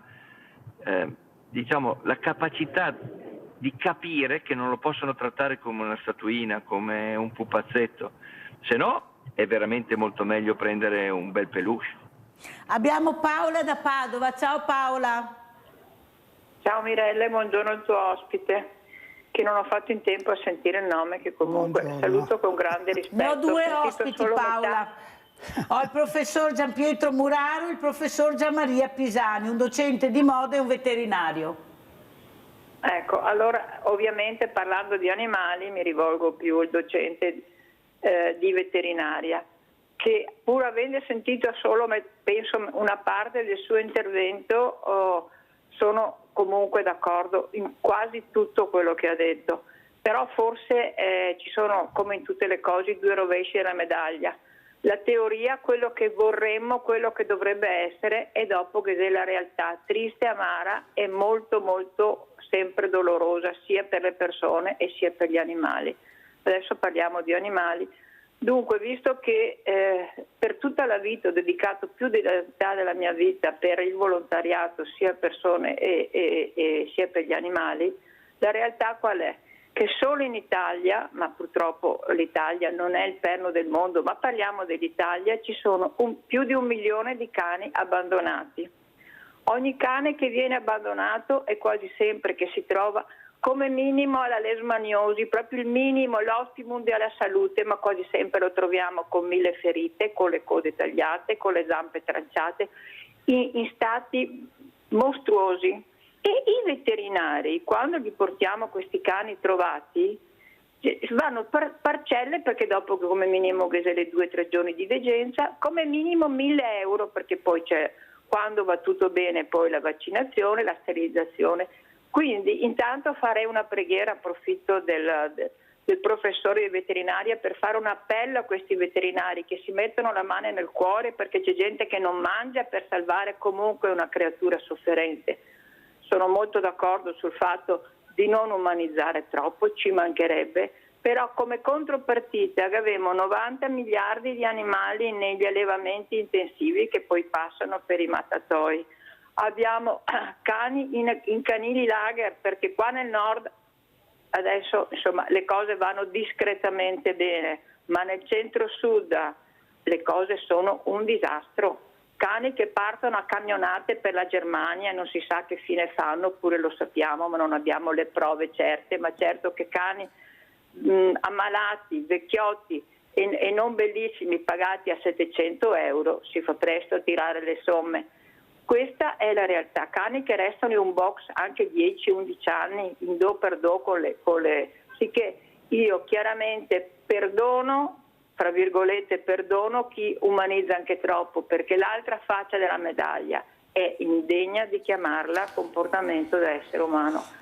Confido molto con lei, professore Batta, sul ricordare che anche l'animale che dà moltissimo, come prima abbiamo visto il servizio per i bambini autistici, eccetera, eccetera, che può essere veramente diventare una grande risorsa, che non venga trattato nemmeno troppo bene, fra virgolette, ma l'altra faccia della medaglia è pesantissima e non degna di chiamarsi comportamento umano. Grazie infinite per l'opportunità e buona giornata. Grazie Paola. Allora, professor Muraro, poi sentiremo anche la risposta del professor Pisani alla nostra Paola. Mi ha fatto molto piacere. Aspetti professore, aspetti un momento solo professore. Professor Muraro, abbiamo sentito parlare di moda, la moda degli animali, la moda del cane, la moda del gatto. Anche gli animali hanno questa parola moda. Ma cos'è la moda? Perché dobbiamo anche capire il significato della parola moda. È una malattia mentale delle persone.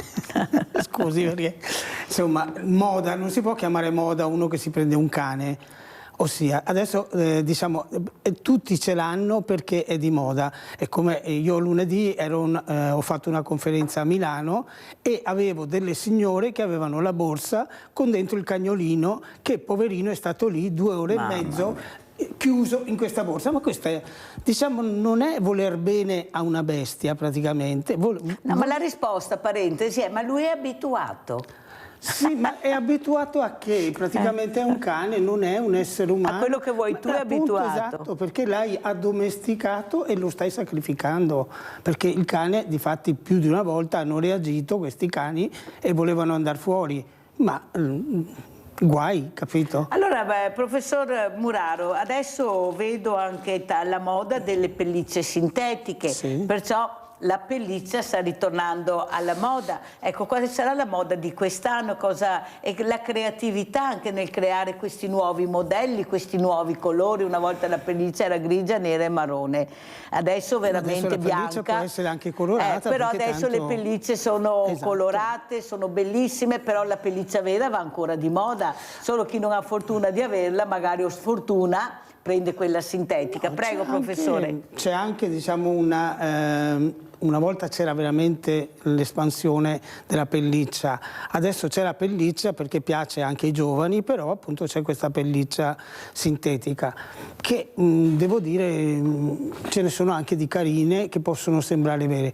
Quindi io non andrei ad ammazzare tanti animali, ma prenderei, diciamo, questi supporti qua per poter avere, diciamo, un capo di moda e non andare a ammazzare animali. Questo è il mio punto di vista. Il ragazzo, il giovane, la giovane che frequenta le vostre scuole, i vostri corsi, cosa dicono della pelliccia? Ecco, la parola pelliccia, come la vedono? Ma la indossano con la massima indifferenza e non ci fanno caso. Ma più sintetica o naturale? Sintetica. Avete sentito i giovani? No. Che sono quelli che protestano anche oggi sulle piazze. Ma non portano pellicce vere assolutamente. Allora sentiamo anche il professor appunto Gianmaria Pisani per rispondere alla nostra Paola. Prego, professor Pisani.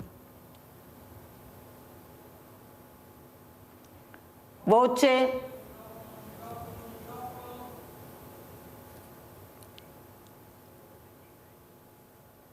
Non sento il professor Pisani.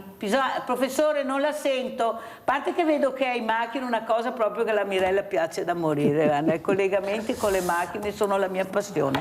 Allora, per non dire il resto. No, mi dispiace, ma io sono in pieno lavoro. Lo so, però vabbè. Professore, come risponde la nostra Paola da Padova? Mi dica.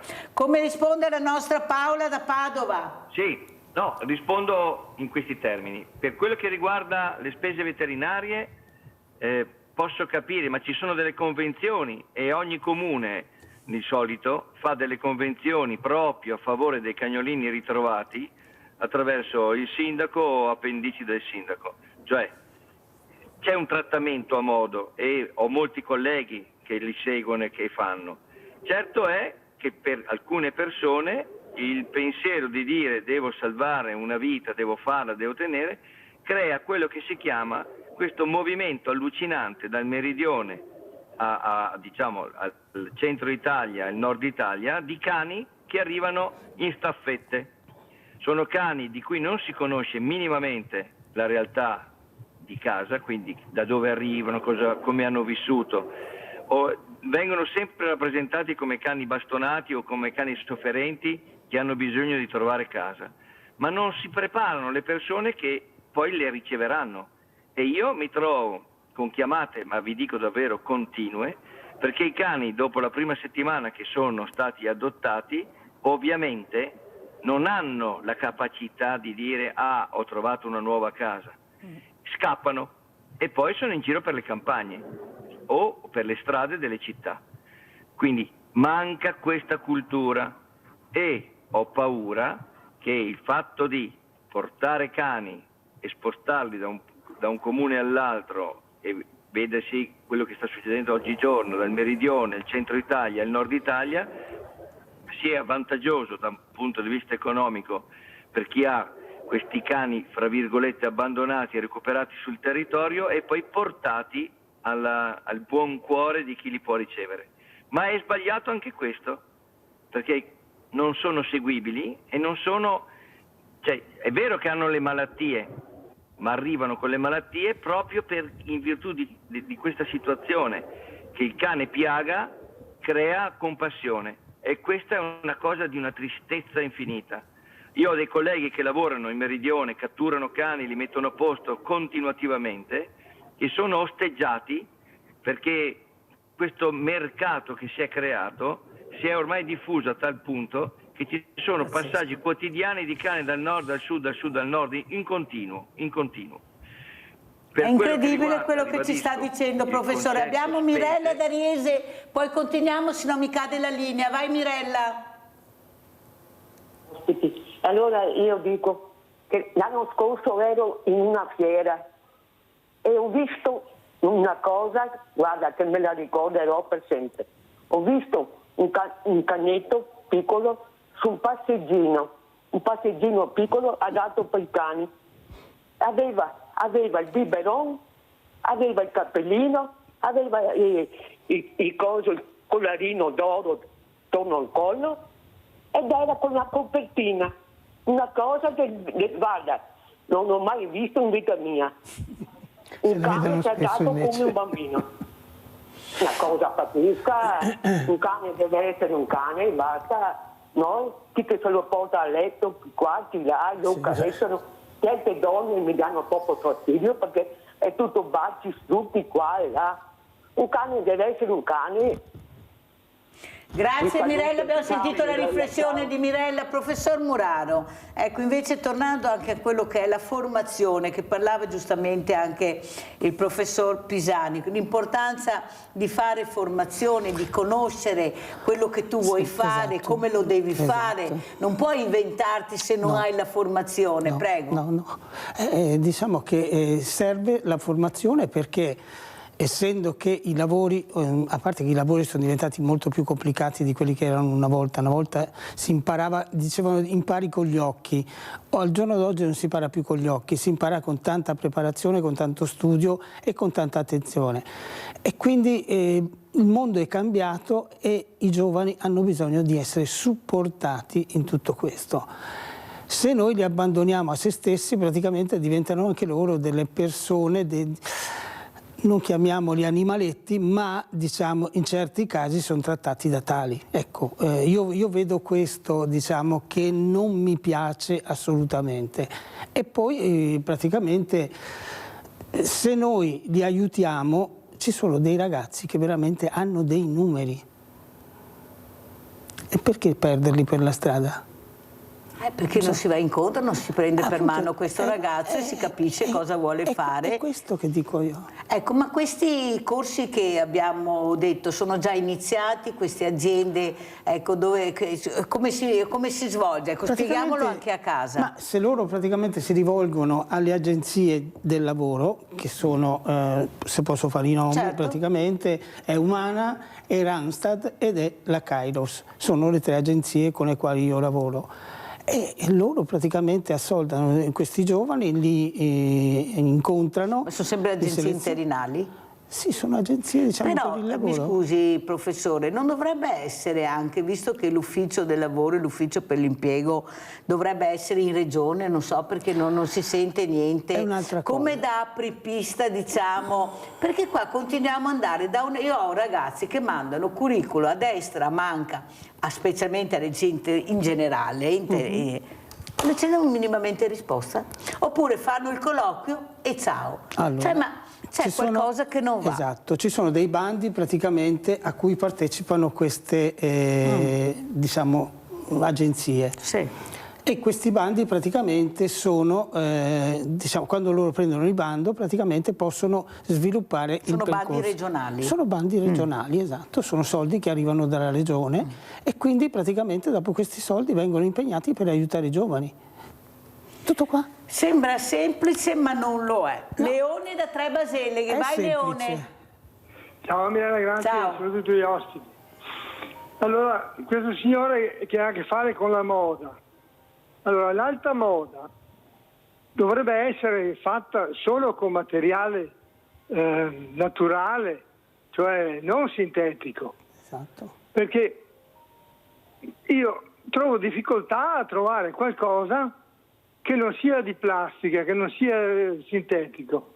Ma l'alta moda, che è una cosa molto costosa, dovrebbe fare cose naturali, cioè lino, seta, canapa, lana, non sintetica. No, ma io non ci riesco a credere. Una volta ho comprato 2 magliette Yves Saint Laurent mi sono costate tanti soldi, dopo un po' hanno fatto della peluria tutto attorno, mi sono accorto che che erano sintetiche. Ma com'è possibile, ho detto, che una cosa di alta moda sia sintetica? Io sono contrario assolutamente a questo fatto che l'alta moda adoperi una cosa sintetica.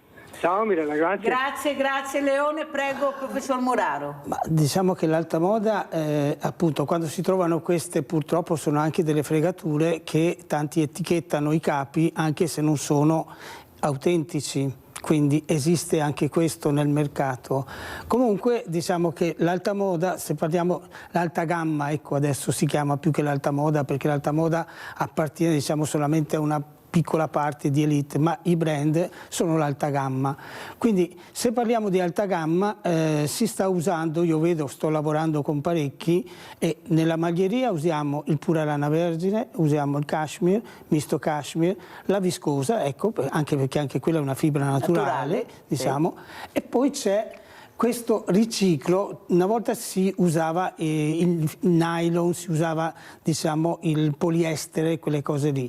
Adesso praticamente per fare queste legature di certi filati, perché hanno bisogno anche di questo, i fondi delle bottiglie, i tappi delle bottiglie di plastica vengono praticamente riciclati e si crea questo filato, che è un filato praticamente che nasce da questa plastica dei tappi di bottiglie e serve praticamente... per questo adesso fanno il tappo attaccato alla bottiglia, perché sanno già dove deve andare allora. Avete capito perché c'è il tappo attaccato alla bottiglia? Ce l'ha detto il professor Muraro.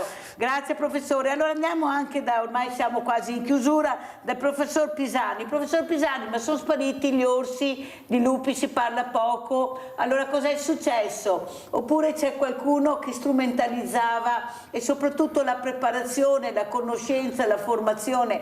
Io ho visto un servizio, professore, di una famiglia con bambini che vive in alta montagna, la quale convive con i lupi, con qualche lupo, e la signora, che è veramente meravigliosa, che fa crescere i propri figli e sta contribuendo a migliorare la qualità della vita anche delle altre persone che vivono in questo paese di montagna alto, ha detto una cosa bellissima: è vero che ci sono i lupi, l'ho avuti anch'io qua, mi hanno mangiato 2 capre, è vero, ma sono contenta perché alla fine hanno fatto il loro lavoro. Una volta mangiate le capre, vabbè, ho perso 2 capre, però se voglio vivere qua è anche così, devo avere rispetto per questi animali, come diceva il professore, sono dei cacciatori, però una volta mangiate le capre se ne sono andati e non ho più avuto quel problema, però bisogna rispettare. Ecco, questa persona è una che ha capito l'importanza del rispetto della natura. Vivo qua, ma devo accettare anche quello che mi circonda, che sono anche questi animali selvatici. Prego, professore. Questo è un discorso molto scottante, perché la signora l'ha vissuto con una buona facilità e ha risolto con le 2 caprette. Io vi vorrei mettere a confronto con la realtà delle malghe, dove i morti sono ben superiori e dove i danni economici sono devastanti. Vi parlo recentissimamente di un'area parco in provincia di Parma, dove dopo 20 anni sono riusciti a entrare scavalcando 2,80 metri di recinto e un antilupo proprio fatto apposta e facendo all'interno il disastro. Parliamo di animali gestiti in cattività, per cui le reti sono contenitive e il lupo ha fatto quello che ha voluto. Su un animale consumato 10 morti. Però è da capire che dobbiamo rispettare tutti gli animali, per carità, capirne la realtà biologica e il tipo di vita, anche perché abbiamo occupato tutti i loro spazi e nessuno può dire il contrario. Certo è che qualche cosa ci è sfuggita di mano, perché ad esempio anche il progetto Orso, che è stato un progetto importante per una realtà di territorio, dobbiamo rimetterci un attimo nei panni di chi vive su quei territori e che dice: adesso sono limitato nelle mie attività perché è molto più facile incontrare l'orso o il lupo lungo una strada. Ora, per il lupo ad oggi non ci sono ancora dei grossi problemi per quello che riguarda il rapportarsi con l'umano, ma nell'orso abbiamo visto che per sbaglio umano, per carità di Dio, perché se li lasciassimo stare, è che diventa importante la loro presenza sul territorio in virtù di non averli mai avuti per una vita, non sapere come trattarli soprattutto, e condividendo lo stesso ambiente riuscire ad avere un equilibrio. A Yellowstone, dove gli orsi ci sono davvero, chi va in giro per Yellowstone non può dormire in una tenda, è vietato. Non può andare in giro e fare un picnic sul prato, è vietato. Cioè, ci sono gli orsi, si avvicinano, se non mangiano il panino mangiano la persona. Però, professor Pisani, mi scusi, ma come dice lei, allora ci sono queste norme anche per mettere in sicurezza e noi non le vediamo, non c'è un cartello, non c'è mai niente, oppure cartelli nascosti, cioè tu vai nel bosco e non riesci neppure a capire, ecco, che c'è questa pericolosità, perché non si investe, perché non c'è la preoccupazione invece di capire che se in quella zona ci sono questi orsi, questi lupi, tu devi stare attento, devi capire che certe cose non le puoi fare, ad esempio questi contenitori delle immondizie che non vanno messi dove ci sono queste case, perché il lupo o l'orso arriva se c'è. Cioè non è che siamo così informati però, professore, di quello che si potrebbe fare, perché era ormai diventato terrorismo, guai andare nei boschi, questo è il messaggio che era passato, sì. Guai andare nel bosco perché sicuramente ti può capitare qualsiasi cosa. Sì, ma ci sono in Canada, ad esempio, lei ha detto un altro, cioè convivono con questi animali. Eppure non mi sembra, orsi ne hanno, lupi ne hanno, cioè siamo qua nel nostro paese che diventa sempre terrorismo, paura, terrore. Prego, professore. Allora, ci manca un grado di cultura generalizzato, partendo dalle scuole, dove si fanno conoscere gli animali del territorio, si portano a conoscenza delle persone e gli si comincia a dire che cosa voglia dire rapportarsi con questi tipi di animali. Il signore italiano che in Romania si è fermato per fare gli selfie con l'orso, con i due piccolini vicini, non è una persona molto intelligente, ma soprattutto non è una persona che culturalmente almeno aveva a conoscenza che cosa potesse voler dire rapportarsi direttamente con un orso, e l'ha ucciso. Cioè l'orso ha ucciso la persona perché gli ha rotto gli zebedei. Allora, di fronte a queste realtà, vi faccio un altro esempio banale. Trattoria, non vi dico dove, comunque nella collina emiliana. Trattoria diventa famosa perché ha vista i lupi. Quindi chi va a mangiare là è molto facile che possa vedere i lupi. Ovviamente è un passaparola, ma cosa hanno creato? Un carnaio, abituando, e questa è la cosa terribile, abituando i lupi a trovare il cibo pronto e fatto, per cui erano facilmente fotografabili e facilmente avvicinabili, fra virgolette avvicinabili, sempre in un contesto di 40-50 metri. Però capite che diventiamo stupidi noi stessi? Cioè creiamo queste situazioni dove il conflitto per forza poi nasce, perché quando domani pomeriggio non hanno più la loro carne se la vanno a cercare da un'altra parte, e non è il caso di abituare gli animali ad averci vicino, perché se no diventano loro stessi, non sono scemi, e dicono: ma perché devo lottare con un cervo e inseguirlo per dei giorni prima di riuscire a prenderlo, quando io ho la signora che mi porta le bistecche, mi porta la carne, mi porta tutto quello di cui ho bisogno. Oggi non è venuta, me la vado a cercare io. Allora, questo è lo sbaglio che stiamo vivendo, è la non conoscenza, è il non rispetto, è la capacità di distruggere quel poco che si sta creando, soprattutto in una realtà di territorio altamente popolata come le nostre montagne, popolata dal punto di vista del pubblico, diciamo, del fine settimana e dello sportivo. Sì. Professor Siamo di fronte a Pisani, questa però mi realtà. scusi, ma la caccia nel 2025 ha ancora senso di esistere oppure ci vuole una caccia controllata fatta dagli addetti ai lavori che sanno, ecco, che ci sono questi animali che bisogna appunto in qualche maniera creare un numero adatto e chi vuole veramente sparare che va a sparare il tiro al piattello, cioè non ho capito perché deve assolutamente fare una caccia che non dico che non serva, ma una caccia controllata dagli addetti ai lavori assieme a voi, perché siete voi che poi conoscete e capite il problema, ma è possibile che la politica non riesca a capire che per i voti continuiamo ancora a mettere in piedi e creare questo sterminio che veramente ormai abbiamo perso tutto, allora danno la colpa ai diserbanti, per carità anche quelli, ma mettiamo un po' qua non troviamo più niente e se continua così non so. Prego professor Pisani. Allora, non vorrei toccare il discorso caccia o non caccia perché è un discorso molto più ampio ed è molto serio. C'è una realtà mitteleuropea sulla caccia di grandissimo rispetto perché il cacciatore oggi è quella persona che conosce veramente l'ambiente e sa come gestire perché è seguito da tecnici e quant'altro.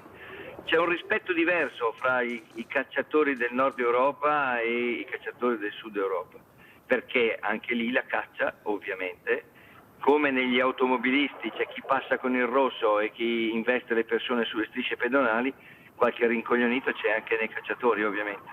Ma la cosa importante sono il rispetto per le cose e il rispetto per gli altri, indipendentemente dai pensieri e dall'altro. Allora, è vero, il territorio oggi è studiato e i tecnici faunistici forniscono dati relativi ai censimenti, alla presenza degli animali e quant'altro, e non è che ci sia una caccia di io sparo a tutto quello che si muove, perché torniamo al discorso dell'automobilista che passa con il rosso. La caccia è giustificata da dei tesserini che dicono nella giornata di caccia si può uccidere il fagiano.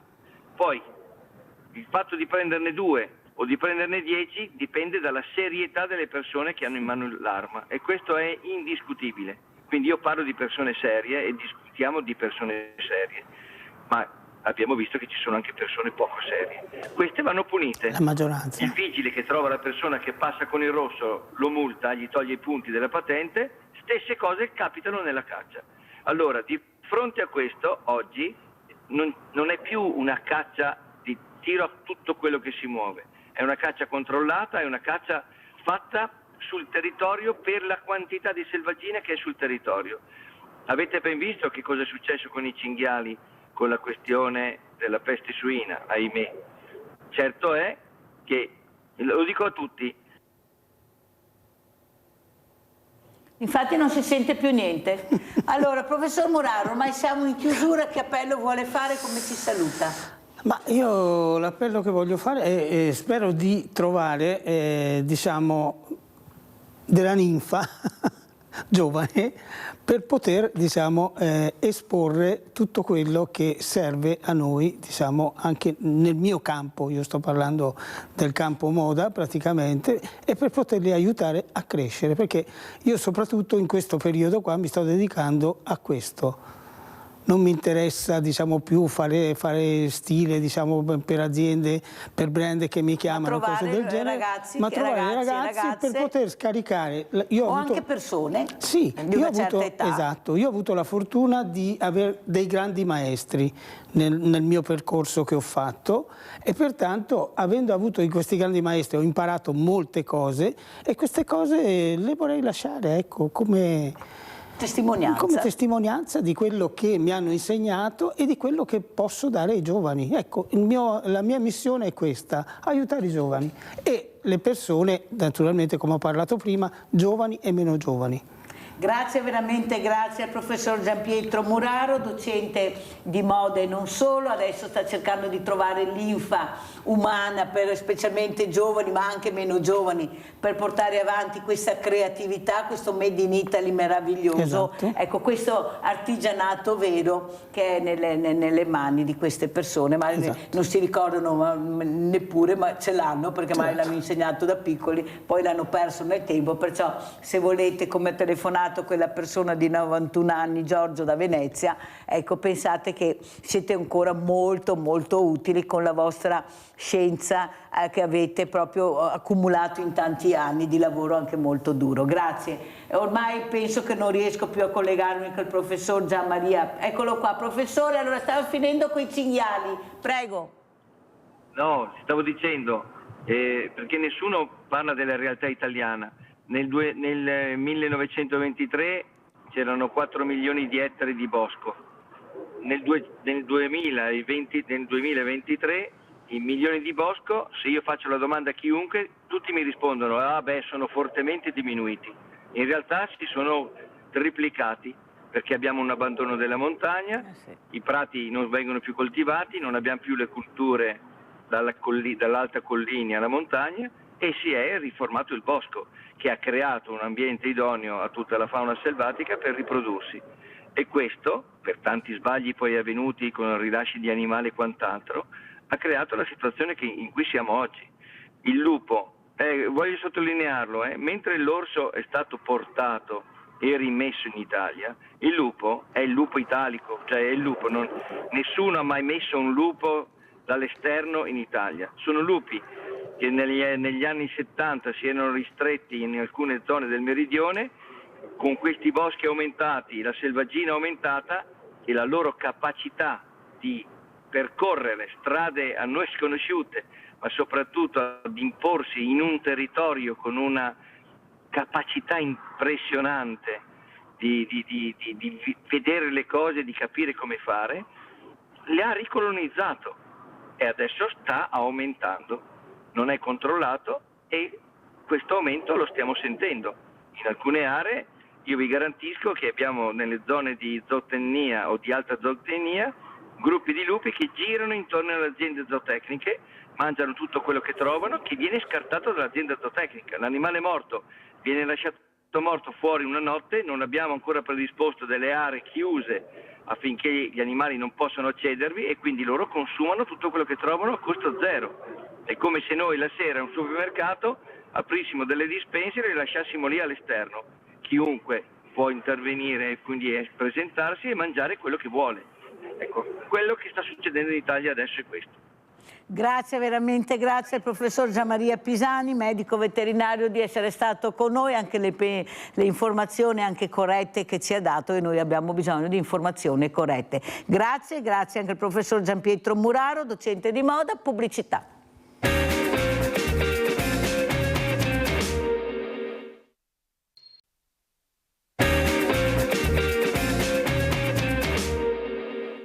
Presto ogni comune della Marca potrebbe avere i propri bacini antibombe d'acqua.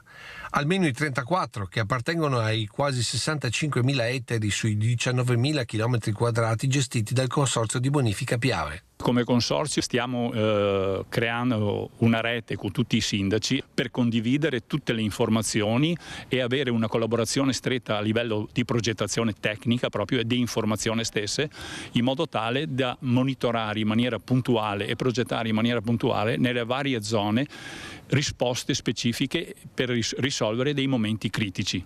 Un po' sullo stile su cui sta procedendo Treviso con il bacino di contenimento della Ghirada a ridosso del cimitero di San Lazzaro. Opere fondamentali, secondo il presidente Gerolimetto, per evitare le sempre più frequenti bombe d'acqua. Manufatti che prevedono una progettazione puntuale come per la Venale a Castelfranco. Abbiamo fatto anche uno studio molto approfondito, riuscendo a capire in maniera precisa quali sono le zone che andranno in crisi, quali sono le zone che saranno più soggette ad allagamenti, e sulla base di questo abbiamo redatto un progetto molto puntuale e preciso che prevede la realizzazione di altre 4 casse di espansione su territori tra l'altro messi a disposizione, che potrebbero essere messi a disposizione del comune, e perciò di rapida realizzazione. Progetti che con il cambiamento climatico inevitabilmente coinvolgeranno gli oltre 2.350 km di rete irrigua del Consorzio Piave, distribuiti in gran parte nella Marca ma anche nel Veneziano. Consorzio che in queste ore si prepara a gestire un'eventuale emergenza idrica. Siamo già pronti a tutto, il nostro personale è già stato messo in allerta, abbiamo già adottato tutte le misure e i provvedimenti di emergenza, prevedendo che nella notte che ci aspetta arrivi un momento un po' delicato per quel che riguarda la precipitazione. Perciò i corsi d'acqua sono stati abbassati, la derivazione è stata dimezzata sostanzialmente e perciò siamo pronti a ricevere eventuali precipitazioni esagerate. Ringrazio e saluto il professor Luigi Dal Pauso, professore emerito di idraulica. Buongiorno professore, un pezzo che non ci sentiamo, la ringrazio veramente di essere qui. Allora, come commenta questo servizio che avevo sentito il presidente Gerolimetto spiegare, sempre parole, però poi i fatti sono altri. Allora, l'importanza invece adesso di agire. Progetti ci sono, ormai ne abbiamo sentiti di tutti i colori, adesso però bisogna agire, non si può più aspettare. Prego, professor Dal Pauso. Io penso che gli argomenti che ha affrontato il Presidente del Consorzio siano argomenti che sono importanti, ma che devono anche essere, a mio avviso, condotti da un organismo superiore a un consorzio di bonifica, in modo specifico dalla Regione, perché queste iniziative devono essere assolutamente coordinate fra di loro, non sul territorio, anche esteso se si vuole, ma pur sempre limitato rispetto al territorio regionale o al bacino di un fiume importante. Devono essere queste iniziative, come dire, intraprese pensando a quello che complessivamente si vuol fare, cioè ci deve essere un piano di opere che devono essere realizzate progressivamente, necessariamente anche per questioni finanziarie, ma che devono essere collocate sul territorio con un certo ordine di priorità. Però, professor Dal Pauso, è anche vero che noi andremo a votare a fine novembre, poi prima che si rimetta in moto tutto l'ambaradan col nuovo presidente, che ancora non si sa chi è, nuovi assessori, tutte le commissioni, ne parleremo a metà anno. Ma intanto il clima continua a cambiare, questi nubifragi, come correttamente si devono cambiare, continuano, allagano e le persone, le famiglie poi si ritrovano veramente disperate. Vai a fare le foto, vai ai ricorsi, fai, prima che arrivano i rimborsi, e se arriveranno hai voglia. Cosa vorrebbe dire alla politica che avrebbe dovuto dare delle risposte veramente in tempi più brevi, perché gli allarmi che abbiamo sentito dagli esperti, sono anni che se ne parla, sono anni che si deve intervenire, però come sempre tante parole, noia, maledetta noia, ma risultati non li vediamo, noi vediamo sempre più frequenti questa acqua che scende in maniera incredibile, che invade tutto, dappertutto. E poi parole, sindaci, protezione civile, consorzi come ha detto lei, ma esperti veramente che mettano in atto quello che con i progetti che sono stati inviati anche alla Regione non si vedono, o sbaglio, professor Dal Pauso? Diciamo che la Regione, secondo me, la Regione Veneto ha dormito fino alla piena del Bacchiglione del 2010. Poi sono state intraprese delle iniziative e è stato anche predisposto un piano generale, ma diciamo che l'attuazione di questo piano generale, che prevedeva una serie di opere che poi erano anche opere in parte riprese da quello che aveva detto 50 anni prima la Commissione De Marchi, non è che si è scoperto niente di nuovo. Ahimè, a me sembra che dopo una fase iniziale in cui l'impegno ha trovato anche concrete realizzazioni, e poi c'è stato un rallentamento. Qui sono nate delle contrapposizioni incredibili e se si vuole ridicole, perché parliamo anche di fenomeni che possono comportare anche la perdita di vite umane, non soltanto la perdita di beni che sono anche importanti ovviamente. Un sindaco si sveglia la mattina, pensa che sul suo territorio non si possa fare niente, si può fare invece sul territorio degli altri, ma forse queste persone dovrebbero anche ragionare e domandarsi se chi ha collocato quelle opere importanti sul territorio del suo comune non abbia anche esaminato altre soluzioni, e se poi alla fine si è arrivati a certe scelte vuol dire che dal punto di vista tecnico è là che le opere dovrebbero essere fatte per ottenere a parità di condizioni la massima efficacia. Qui purtroppo è così, io non lo so, poi chi fa politica a livello superiore, salvo poche eccezioni, non ama contrapposizioni, non ama avere contrasti magari anche con un esponente politico minore che però è del suo partito, e allora andiamo avanti così. Chi poi in questa situazione si impegna perché ha capito che se non si fanno queste opere noi non risolveremo mai i problemi gravi che abbiamo sulla testa, poi questa gente viene osteggiata, no? Perché è osteggiata anche magari dagli esponenti del suo stesso partito. È una cosa incredibile. Però, professore, quello che si è anche capito che non è che non si vogliano le casse di laminazione, il problema è che non si vogliono in quella posizione, con quelle condizioni.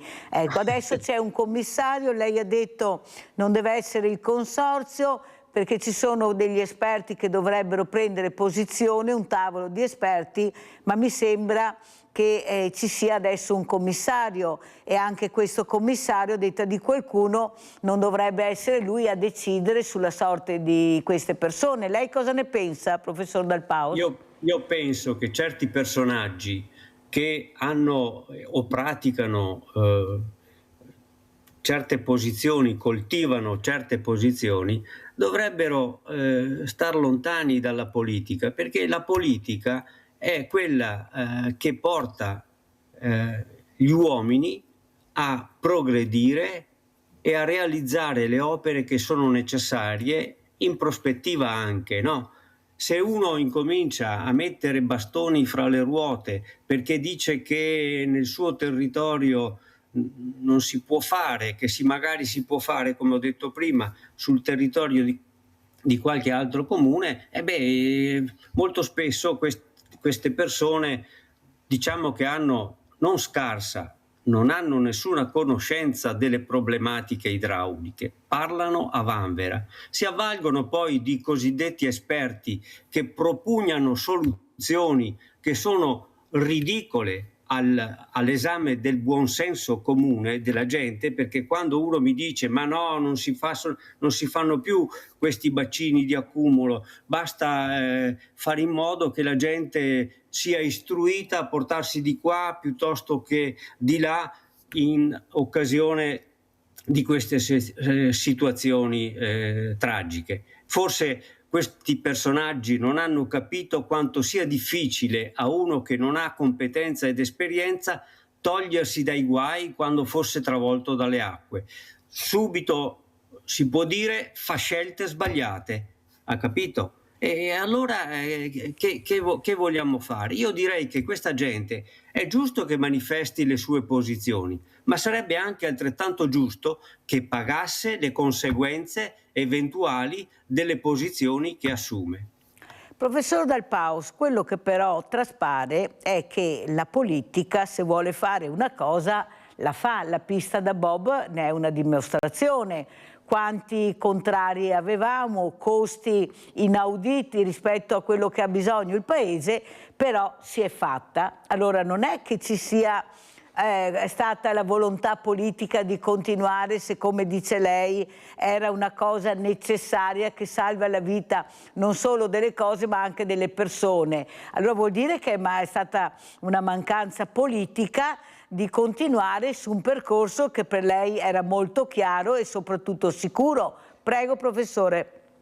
Lei ha ragione e purtroppo molti politici, direi la maggior parte, e ci sono ovviamente le eccezioni, io potrei far nomi e cognomi, ma molti politici ragionano in prospettiva delle loro posizioni future, no? Quindi non so quanto duri la legislazione regionale, mi pare 5 anni, e si fanno le opere che producono risultato nel breve termine. E sicuramente le opere di difesa del suolo non sono opere che producono il risultato nell'arco di 5 anni, in modo che il politico che le ha sostenute possa raccogliere i frutti del suo impegno. Io ho sempre detto, da quando sono entrato all'università, e sto parlando del 1967, ho sempre detto che non è mai questione di soldi,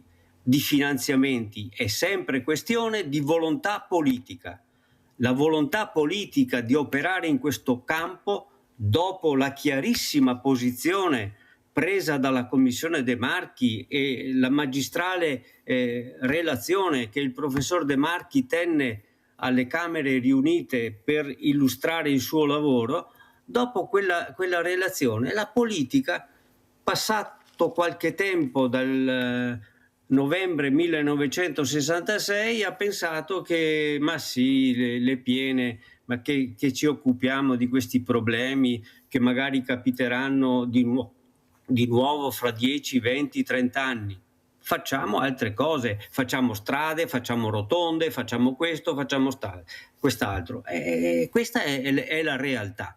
Ci sono dei politici che da questo punto di vista dovrebbero vergognarsi, perché manca in loro il senso civico. Un politico non produce opere nell'arco di tempo che è la sua prospettiva di star seduto sulla sedia, ma produce opere che sono utili, necessarie alla società, e la necessità si può dimostrare non nel breve periodo, ma probabilmente sul medio e lungo periodo. D'altra parte però non possiamo neanche dire che non ci sono state per noi dimostrazioni sul breve periodo, perché dopo il 2010 mi sembra che qualcosa di anormale sia capitato anche nella nostra regione. Fortunatamente quelle opere che hanno realizzato hanno contenuto i problemi, ma diciamo la verità,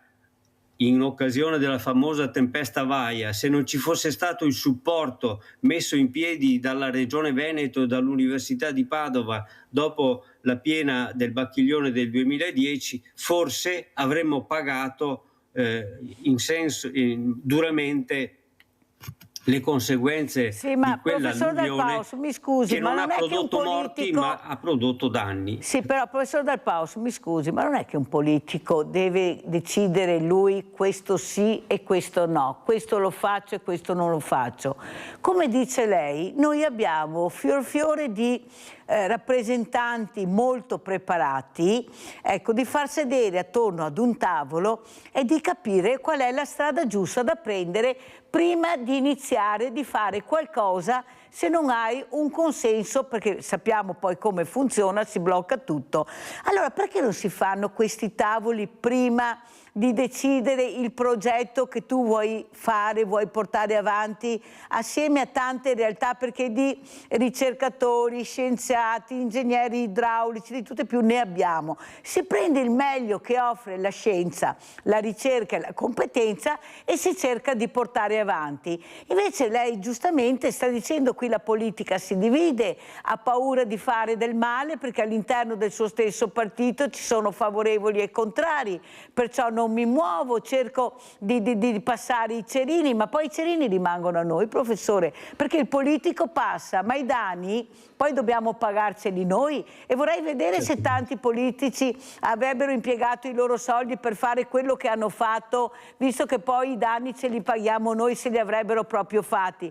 Capisce che non si può dire questo me lo porto avanti e questo no. No, non funziona così, perché noi abbiamo un'Italia che è di una fragilità unica e non possiamo continuare con questa situazione, perché fra poco crollerà tutto, sta crollando la montagna, sta crollando la pianura, si allagano le pianure, e allora cosa facciamo? Aspettiamo che sia il politico di turno a decidere sempre senza la competenza adeguata, non ascoltando chi dovrebbe essere ascoltato? Prego, professor Dal Paus.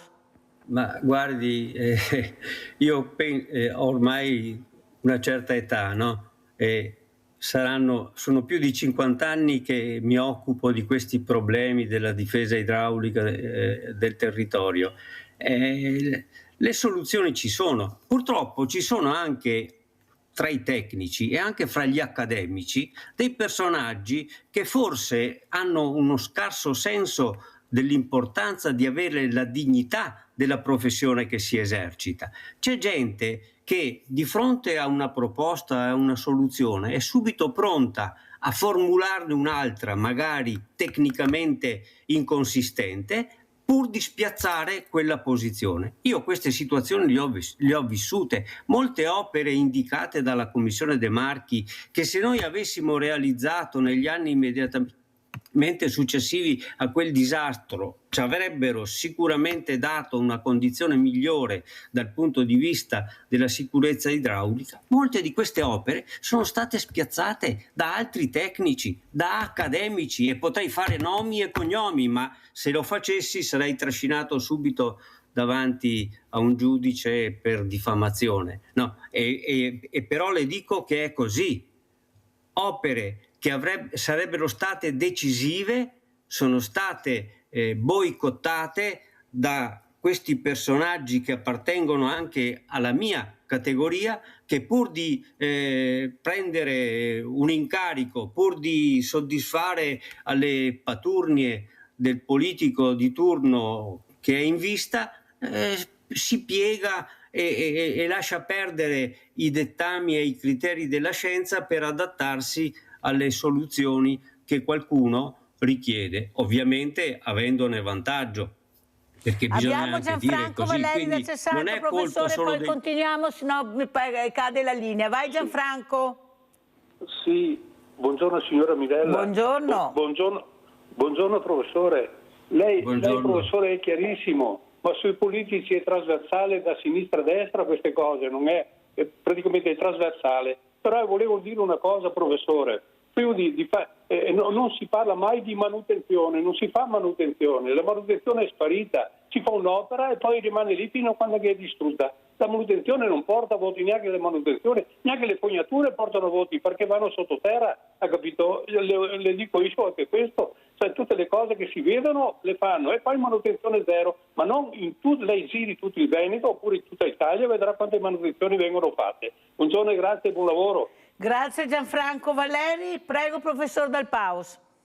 Sicuramente la manutenzione è importante, perché qualsiasi opera civile ha necessità di essere mantenuta efficiente nel tempo e quindi ha necessità di interventi. Però anche qui dobbiamo metterci d'accordo, perché dal punto di vista idraulico la situazione del Veneto, dei fiumi veneti, dal punto di vista della sicurezza, è una condizione disastrosa e che non si risolve con la manutenzione. Se la manutenzione ti dà un aiuto, che so, di 5, le opere che sono state indicate da tempo e anche proposte da tempo, queste opere ti danno un contributo di gran lunga superiore al fine degli obiettivi che vogliamo raggiungere, cioè quelli di una sicurezza idraulica più decente, quello di evitare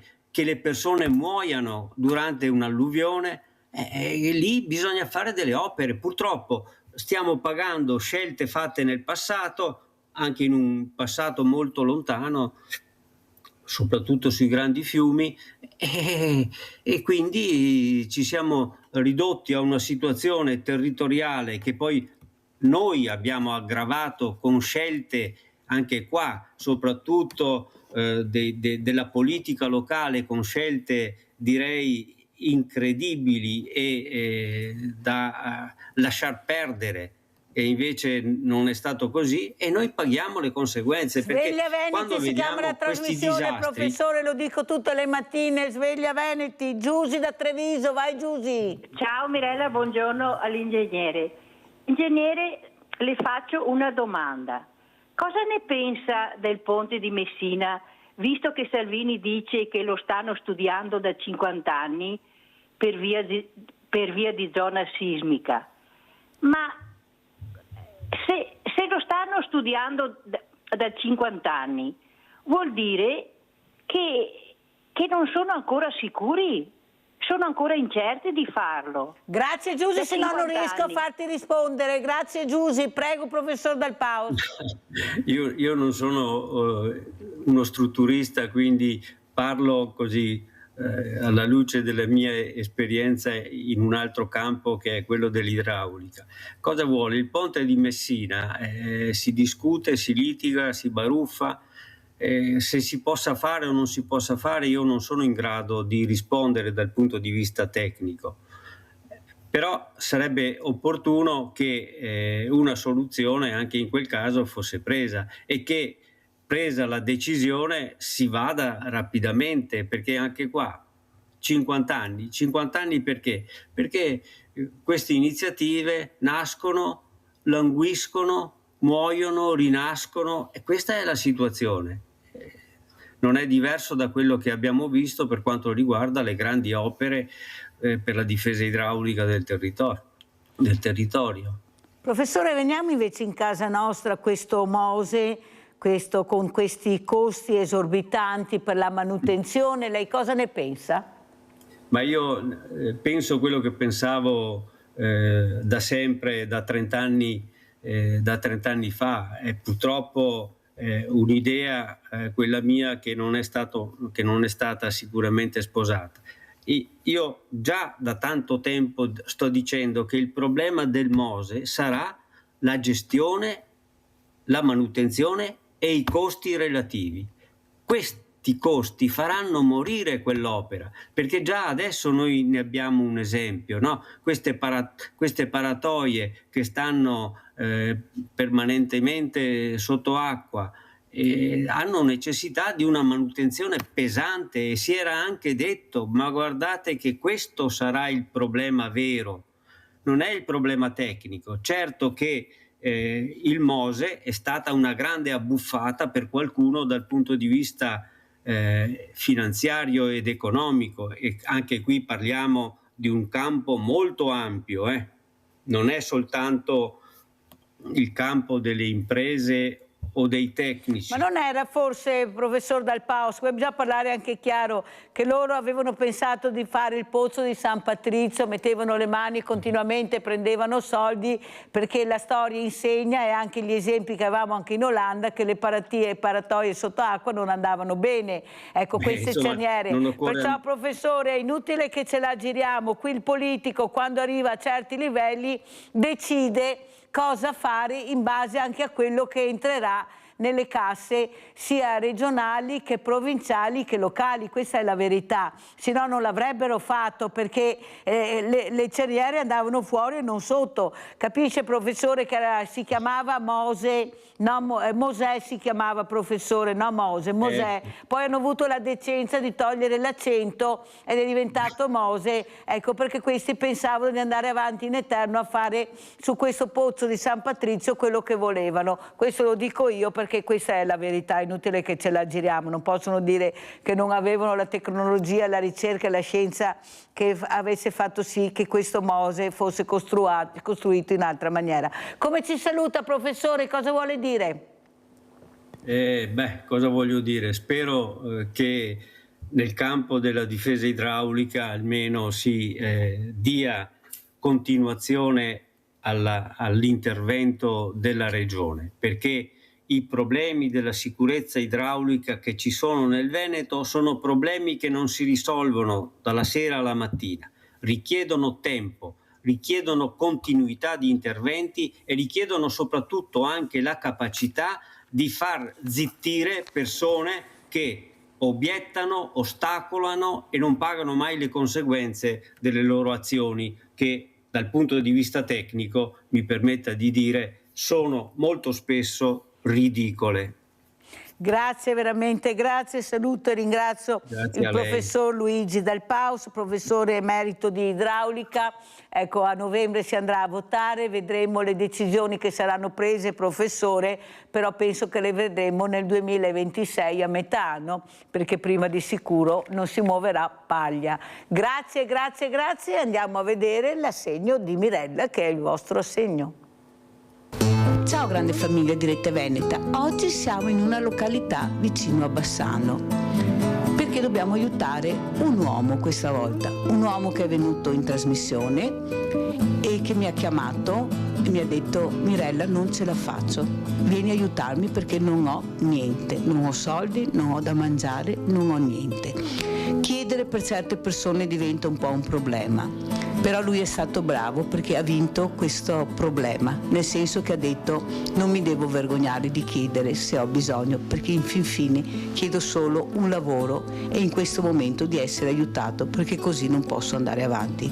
È una persona per bene che noi, vi ripeto, abbiamo già conosciuto e adesso siamo qua in questa casa dove lui è ospite, perché? Per aiutarlo. Eccolo qua. Ciao Mario. Ciao Mirella, grazie di quello che hai fatto, è stata una sorpresa ieri quando mi hai chiamato perché proprio non me l'aspettavo così velocemente. L'azienda è entrata in crisi nel 2013 e dal 2013 poi, data anche la mia età, non riesco più a rientrare nel mondo del lavoro.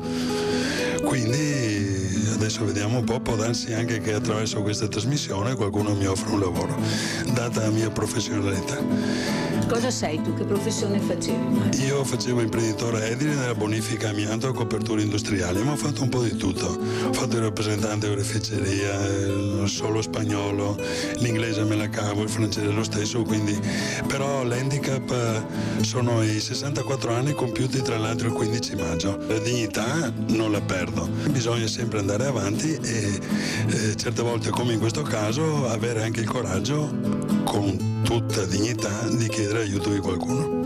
Pensate che lui non voleva venire in trasmissione perché giustamente non è facile affrontare le telecamere. Come sei riuscito a battere questa tua ritrosia?